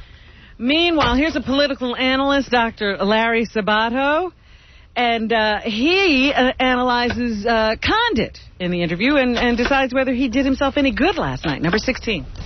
There was a great deal of selfishness in this interview. This wasn't designed to help the Levies. It really wasn't even designed to protect his wife and family. If he cared so much about his wife and family, I doubt that he would have been a serial adulterer. It's not funny. It's not fun. He also said he only would have banged one or two broads. That Condit pushed for former President Clinton's impeachment. Number 17. What he didn't tell you was he was one of just 31 Democrats in the House who voted for the Clinton impeachment inquiry. Wow. And of all the Democrats in the House, he was one of the 2 or 3 most critical of Bill Clinton for his immorality. Well, isn't that how it usually goes? Now, you talk about hypocrisy. And he says that he only believed one thing that Condit said last night. Number 18. He made exactly one completely truthful statement in that interview, one that no one will challenge from either side of this controversy. He said, quote, "I have people come to my apartment all the time." That I believe him on. He absolutely has people come to his apartment all the time. Damn That's been straight. the problem. Damn right. Well, walk around public with these broads. You need a place to bring them. Well, Ain't going to be having sex out on the street with a Jew girl. Get arrested for that. I guess it'll take some time to see what the reaction of his actual constituency is, because really the only people he had to convince are the 600,000 people he represents in Modesto, California. I ain't going to do it dwarfy style on the street. Let's go dwarfy style, Chandra. Come on, baby. Loosen up. Come on. to my apartment. Come to Papa, Chandra. Let my manager put a condom on me, and I'll do you from behind. Give you some three-way. Yeah. Hey, now. That Kansas City pharmacist, Robert Courtney. Hey, now. Who was accused of watering down the cancer drugs. Yeah. He was indicted by a grand jury yesterday on 20 felony counts related to diluting drugs. The indictment charges Courtney with 8 counts of consumer product tampering, 6 counts of adulteration of a drug, and 6 counts of misbranding a drug. He's accused of watering down the chemotherapy, Taxol, and Gemzar 8 times between May 17th and June 19th. Why are they not charging him with murder? They don't know for sure yet if it led to the death of anyone. Okay. They are checking back in the records, and those charges could come later on. They also say they're processing some more of his drug selling to see what was going on there. Don't be surprised if you see more charges in the future. Yeah, he really is a waste of time. Man. Just a horror. This is funny. I'll play you this tape if I can find it. I can't find it. It's in the machine. It's in the machine. What machine? Card machine. No, it's not. That's because I have to use the cart machine for the news. Anyway, go ahead. Yeah, Robin, if I find it, I'll talk to you about it. All right, here's like a fairy tale, a Cinderella story. In Norway, they're getting ready for a royal wedding. The crown prince and a former waitress who admits to a rebellious partying past are headed to the altar tomorrow. The prince and his future wife, who is the mother of a 4-year-old boy, have lived together for a year in an Oslo apartment. Her child's father has been jailed on cocaine charges, but she has now condemned drug use. So I guess she's cleaning up her act, and now she's going to be a princess. Oh. So that's one of those stories that they only do in the movies. Very beautiful story. I know, it's bringing a tear to your eye. Speaking of feel-good, this is really funny. The E! Show, during our show last night, I guess they're starting to, they want to become like a big network. Uh-oh. The E! Channel. So now they have news bulletins. But a news bulletin on the E! Channel is great. Now, last night you knew Gary Condit was going on and all these other things. This is straight from the E! Channel. I love this. This is the best. This programming is brought to you partially by E! and paid for by your local cable operator. We interrupt our regular program schedule to bring you this breaking news. Another high-profile Hollywood marriage is over. Harrison Ford's wife filed for a legal separation late Thursday afternoon. They interrupted regular programming. For this? For Harrison Ford. Like, we must know this right away. I love this. Ford and screenwriter Melissa Matheson were married 18 years. They separated in November last year, then tried to reconcile. We interrupt this bulletin with a new bulletin. We'll return to the Harrison Ford story in just a minute, but E! bulletins us that this just in, Gwyneth Paltrow seen wearing stripes with plaid. We now return you to the Harrison Ford bulletin. In March. Now it appears that reconciliation has failed. We'll have more details on E! News Weekend. Oh, my God, I've got to make sure to watch that. We interrupt that bulletin with this bulletin. It's a very important bulletin, so please pay attention. We have a bulletin in our bulletin. Yeah, we're going to have a bulletin within the bulletin. This just in. Rosie O'Donnell is still gay. We return to... I love the music. Listen to all that important music. That is important. We now join our regularly scheduled program, already in progress. Then our show came back on. To meet Tara Reid, right? So wow. They interrupted our important show with that important Harrison Ford bulletin. Well, I couldn't have gone on with my day not knowing that. I don't know about you. Well, very sad news. All right, piece of information. I'll see how good you guys are. They're, of course, doing all this aerial investigating, and they use electronic investigations now to find out where people are growing pot. Very important. It's become a very lucrative endeavor. But just how much money do you get for marijuana plants today? How much money you get to sell them? If you're a drug dealer? How much money does that bring the person who raises the plants? You got 500 plants. 500 plants fully grown? Mm-hmm. Oh, Jesus Christ. I was... What's that Artie, worth on the let's go to our expert. I'd say that's about 50 G's. I'd say more. I'd say about... 500? Yeah. I'd say $500,000 you could get. Both of you are very low. What is it? $1 million. Yeah. 500 plants. Yeah. Oh, pot's going for a fortune now. That's amazing. These plants are very valuable. Maybe you don't smoke it, just grow it. 500 plants, $1 million. That's overblown. Yeah. Oh, you think so? I think so. I don't. $1 million. No, that's what they're saying. I need to invest in pot. Where do you do that? Are they public? I wish. I got a number. Well, yeah, not that kind of investment. I know a guy with 10 refrigerators in his house. They say, how we were talking to a relationship expert today. Yeah. We were? It did us a lot of good. Where was she? And she was talking about how you have to work on these relationships. And they say that, at least Liz Smith says, that Tom Cruise is working on his relationship with Penelope Cruz. Yeah, why not? I'll work on one with her, too. He surprised her with a beautiful antique brooch pendant from Spain. You brought me a pendant? Oh, Jotan. Joe. Part of working on your relationship with her is getting over that accent. Dependent is so beautiful. I am dependent on Tom. And he is dependent on me. The brooch was something she had admired in a jewelry store, I guess. It had once belonged to Spanish royalty. A brooch. So I guess Tom said, hey, I know what to do. I'll get it for her. So he sprung for the brooch, and they say he's also learning Spanish. Sí. Mis avios de pesca en la cocina. Tom, repita, por favor. Mis avios de pesca en la cocina. No, cocina. Oh, my God, what a surprise. What a beautiful roach.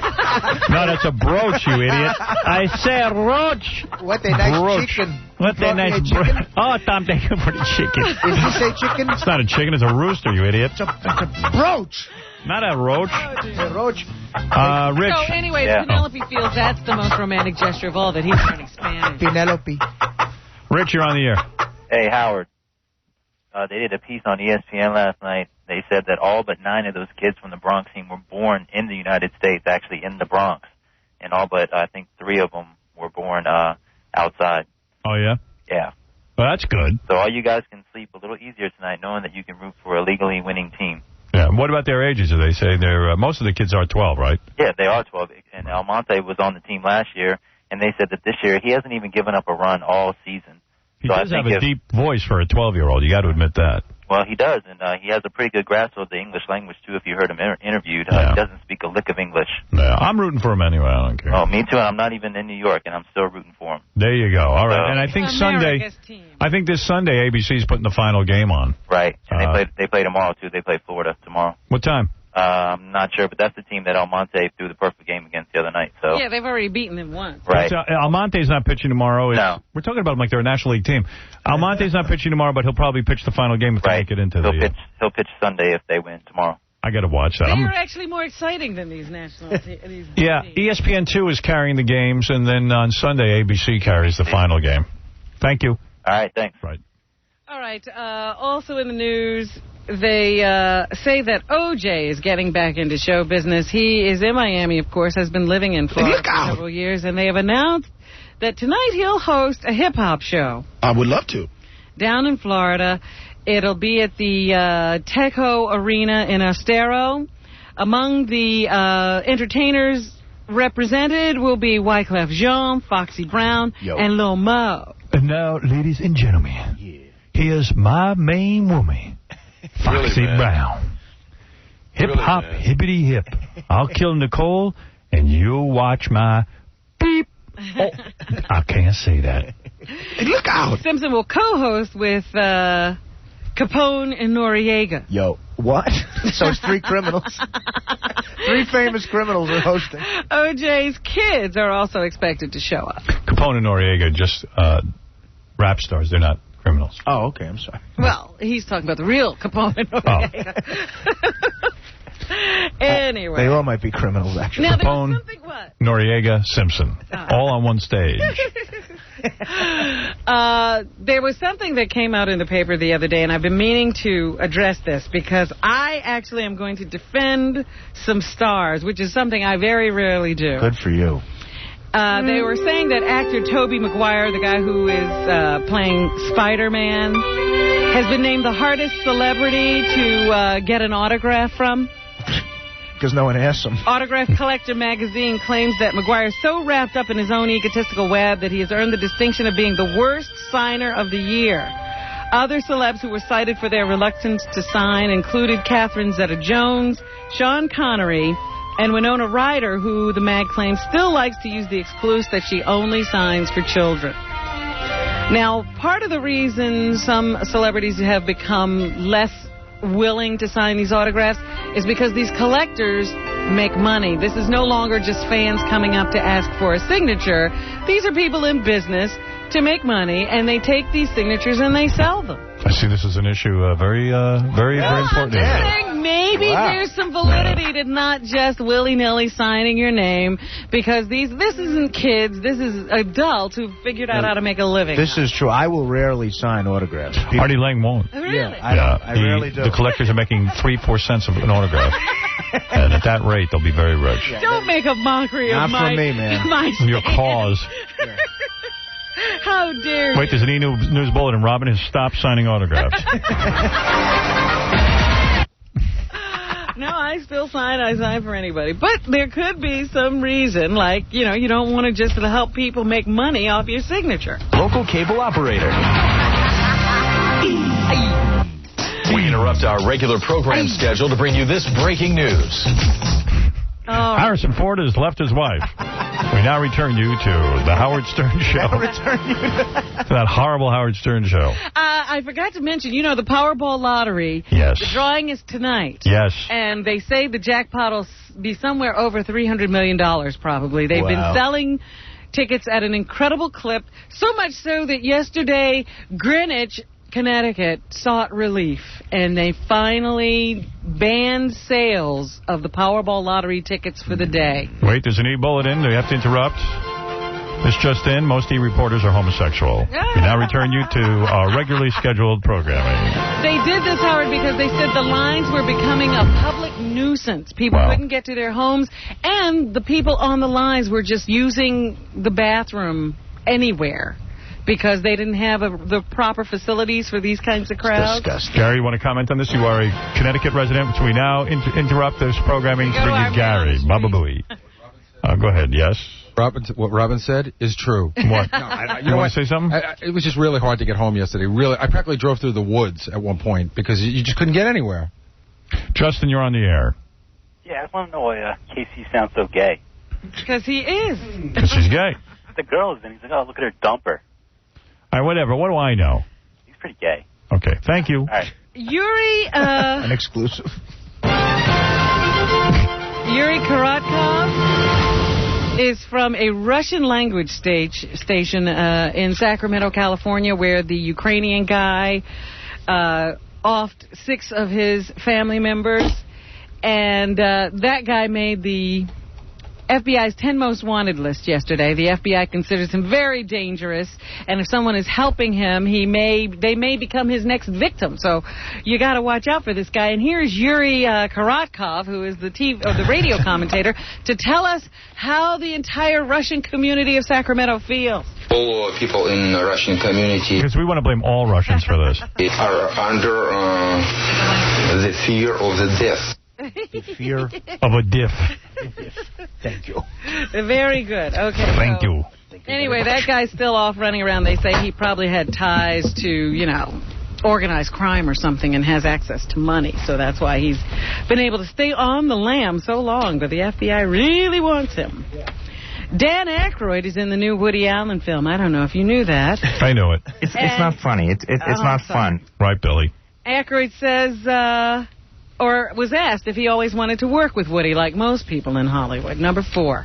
Yeah, like most people in Hollywood, I ignore Woody's personal life, and I just go to work for him. Sure, I always wanted to work with him, but, I didn't want to I don't care. Him a letter or call him. He might think I'm a stalker and not hire me. So when the letter did come, and it was a letter that basically said, I've got this piece of material. It may not be something you want to do. I felt like calling him right back and saying, Woody, this isn't the one, send me something else sometime. Like Dan Aykroyd's ever turned anything down. No, I like that letter. This might not be the one you want to do. Yeah, like Dan Aykroyd cares what he does. Like he would even care. Like he's ever turned down. Like there's one script in the reject pile. Without hesitancy, I signed on for it. Well, as he does with all his scripts. He wouldn't write back, dear Woody, you're a scum, and what you did to me at Farrow was horrible. And even though I usually take any script, I'm not even going to read this one. No morality. What is the name of the guy who's actually starring in the Bubble Boy movie? Bubble Boy, actually. No, it's Gyllenhaal or something like that. Jake Gyllenhaal? Jake Gyllenhaal. Here he talks about the controversy surrounding Bubble Boy. Number 1. I know that there's been some controversy with the immune deficiency, the IDF, and all that's been going on. But who cares? They finally got a lead role. Right. and I don't care what any of you people say. Where's Beetlejuice? Bring me my Beetlejuice. Which, for me... By the way, for me... was surprising only because the irony is that the hero of the film is the boy in the bubble. Yes, it's very pro-immune deficiency. It's very irony. It's very pro-bubble boy. Yeah. Yes, it's pro-bubble boys of all America.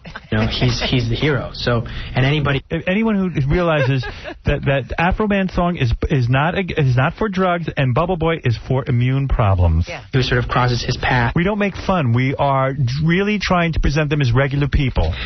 Or is abrasive to him in any way, gets their share of bad karma in the end. Anybody who sees this movie will love bubble people. We'll want a bubble person as a friend. Yes. Anyone who's abrasive towards him. Right. Freddie Prinze Jr. is in a new film. Yeah. It's called Summer Catch. I'll be there. And he says everyone wanted to make sure the audience knew it was really him pitching in this movie. Number 2. I'm a catcher. When I throw that sinker, you see that that's me throwing that sinker, and you see where my fingers are. Good acting. The ball, and you see that I'm throwing a sinker, and you see when I'm throwing a fastball. And these guys were so adamant about making sure that I had good velocity. Look, this is Bubble Boy. I'm going to pop all these people's bubbles if they keep protesting. Good motion on my pitches, and that I looked. There, 3, 4, 5, 6, 7, 8, 9, 10. All bubble people are now popped. Good when I pitch. All right. Woody Allen says even though you see him in most of his films, he'd much rather hire someone else to do it. Oh, but no one could do what he does. Now, the next film... Yes, you meesh kite. ...that I did, Hollywood Ending... I love this guy. He's got 20 films coming out. No one sees any of them. I'm perfect for. I really am the right person because the lead character is a New York neurotic Jew filmmaker. So I'm just the right casting for that part, and I'm better for it than Tom Cruise would be. I'm more believable than he would be. But for... Believable.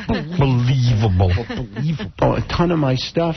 Boy, I saw a clip of his movie. He looks about 3,000 years old. He sounds it, too. And it's as you say, it's really uncomfortable looking at him. It's like seeing Lucille Ball when she went back to comedy and she was like already 70 years old. Yeah, There's she's nothing falling funny. over a chair and you're going, Lucy, stay there until we call the ambulance. Any of these guys... Are we supposed to believe he's like Charlize Theron's love interest in this movie? Helen Hunt. Oh, Helen Hunt. Oh, yeah, right. Yeah, that'll work. That'll work. Yeah. Honey, let's see that new Woody Allen movie. Yeah, with that fabulous Helen Hunt. Yeah. What you won't hear. Yeah. Right, I know exactly. Yeah. What you won't hear in the deep south and Midwest. Hey, Woody Allen's got a new one, honey. Let's go over to the cinema. Screw bowling. Woody Allen's coming out with another movie about Hank. Hey, honey, Jade Scorpion's out. Hey, doggy. Another neurotic offering from Woody Allen. This time he plays a neurotic filmmaker. Wow. Yeah. We might learn something about ourselves. I think this is the movie we finally can relate to. Thank God Dan Aykroyd said yes. Yeah, I was afraid he's going to turn this one down. This ain't no Dr. Detroit, but it's good. Yeah, I missed the Coneheads. Wow, thank God for Woody Allen. We got something to do tonight. Boy, hey, we better get there early. Yeah. I don't want to miss a seat. All things you won't hear. Another one you won't hear is, yo, Woody Allen's got a movie coming out. Let's head down there, bro. Yeah, it's going to be good, man. All that karate. Oh, that karate guy, man. Yeah. Woody Allen. He's that guy who makes those talking films. That's right, man. We love that talk. My freak of talk in his movies, man. What else is in the news, Robin? Anything? Natasha Henstridge, who, of course, is a beautiful woman. And the only actress whose name rhymes with ostrich. That's a new it's an E exclusive. Right. Wait, there's a bulletin. Right. What? Go ahead. Yeah, I'm sorry. Yeah, go ahead. No, I'm not going to go through the whole bit. Yeah. Ghost of Mars is a new John Carpenter film. Yes. Starring Natasha. And here she talks about what it was like to work with John Carpenter. I wondered in the beginning if he was just going to be this dark sort of creepy guy. Then I realized Carpenter had more letters than Henstridge, and I thought I could work with him. Yeah. You know, because of the films you see that he's done. And he's... Hey, honey, it's the new Natasha Henstridge film. It's the new Henstridge Ice Cube vehicle. The new Ice Cube vehicle has come out. Let's go down to the cinema. Put the kids in the trunk and let's go. Gee, don't know what to do. There's a Woody Allen and a Ice Cube. Lock the kids in the car. All right, lock those kids up in that trunk. This movie is rated R. We're sneaking in. Exactly the opposite. He's got a very dry sense of humor, though, I must say. But we got along famously. John Carpenter movie. Yeah. All right. So that's what's happening. Thanks, Robin. Yes. Thank you, Artie Lang. Thank you. Oh, wait a minute. I have a bulletin. I can't believe Eden covered this. Here's the bulletin. Republican Representative Mary Bono. Mary Bono, former wife of Sonny Bono. Of the late Congressman Sonny Bono. Has decided she's not qualified and will step down. No. She's getting married to businessman Glenn Baxley in the fall. Wasn't she just married to a country singer? She was only engaged. Only engaged. Oh, damn. She now has become engaged to this guy. Good. And they are going to get married this fall. Looks like a formula for a successful marriage. One engagement to another. We now return to our regular scheduled program. Wish them luck. And I want to thank Mike Walker from National Enquirer and nationalenquirer.com. Lynn Thomas, beautiful girl, will be at Twirl Nightclub on West 23rd Street in Manhattan. She's done both Playboy and Penthouse. Listeners are invited to mention Lynn's name at the door. Get in for half price. For details, go to VIPguestlist.com. Also log on to Lynn's website at thomastime.com. ThomasTime.com. See a hot piece of ass. Also, let's thank Kendra Jade for calling in. Kendra Jade, you beautiful woman who's going to be here to meet The Rock in coming weeks. She's going to wear a sign that says, I am a anal-loving ex-whore. No. She's not? It's going to say something like, I banged 35. No, she'll wear the ex-whore. You think? Yeah, we're going to make it up and force her to wear it. She's got a big empty head, too. See Kendra Jade, she's so beautiful. It's Spearmint, Rhino in Rialto. What? Rialto. Tonight and tomorrow night. And her band, The Stone Movement, which is something I had, but I took some X-Lax. I'm much better now. Her band, The Stone Movement, will be at the Roxy August 31st. She has a band? Are you telling me she's in a band? Yeah, I'm telling you that. What? She can't be in a band? The Bacon Brothers can be in a band. Why can't she? She's an ex-whore. I mean, she's moving on. Why not? Relationship expert Barbara DeAngelis, thank you. Your new book is out, and that is called what, Robin? You know it. Let's test you. See if you paid attention today. The things women won't tell you, or something like that. What women want men to know is available in stores everywhere. Also, Ozzy Osbourne, good luck with your new CD, Down to Earth. Ozzy, you sound great. Which we premiered, and Steve Kingston's happy. Also, thank you to my audience for being so supportive. We're sure you understand his need for privacy. Yeah. And respect his wishes not to get into the details. Howard's done for the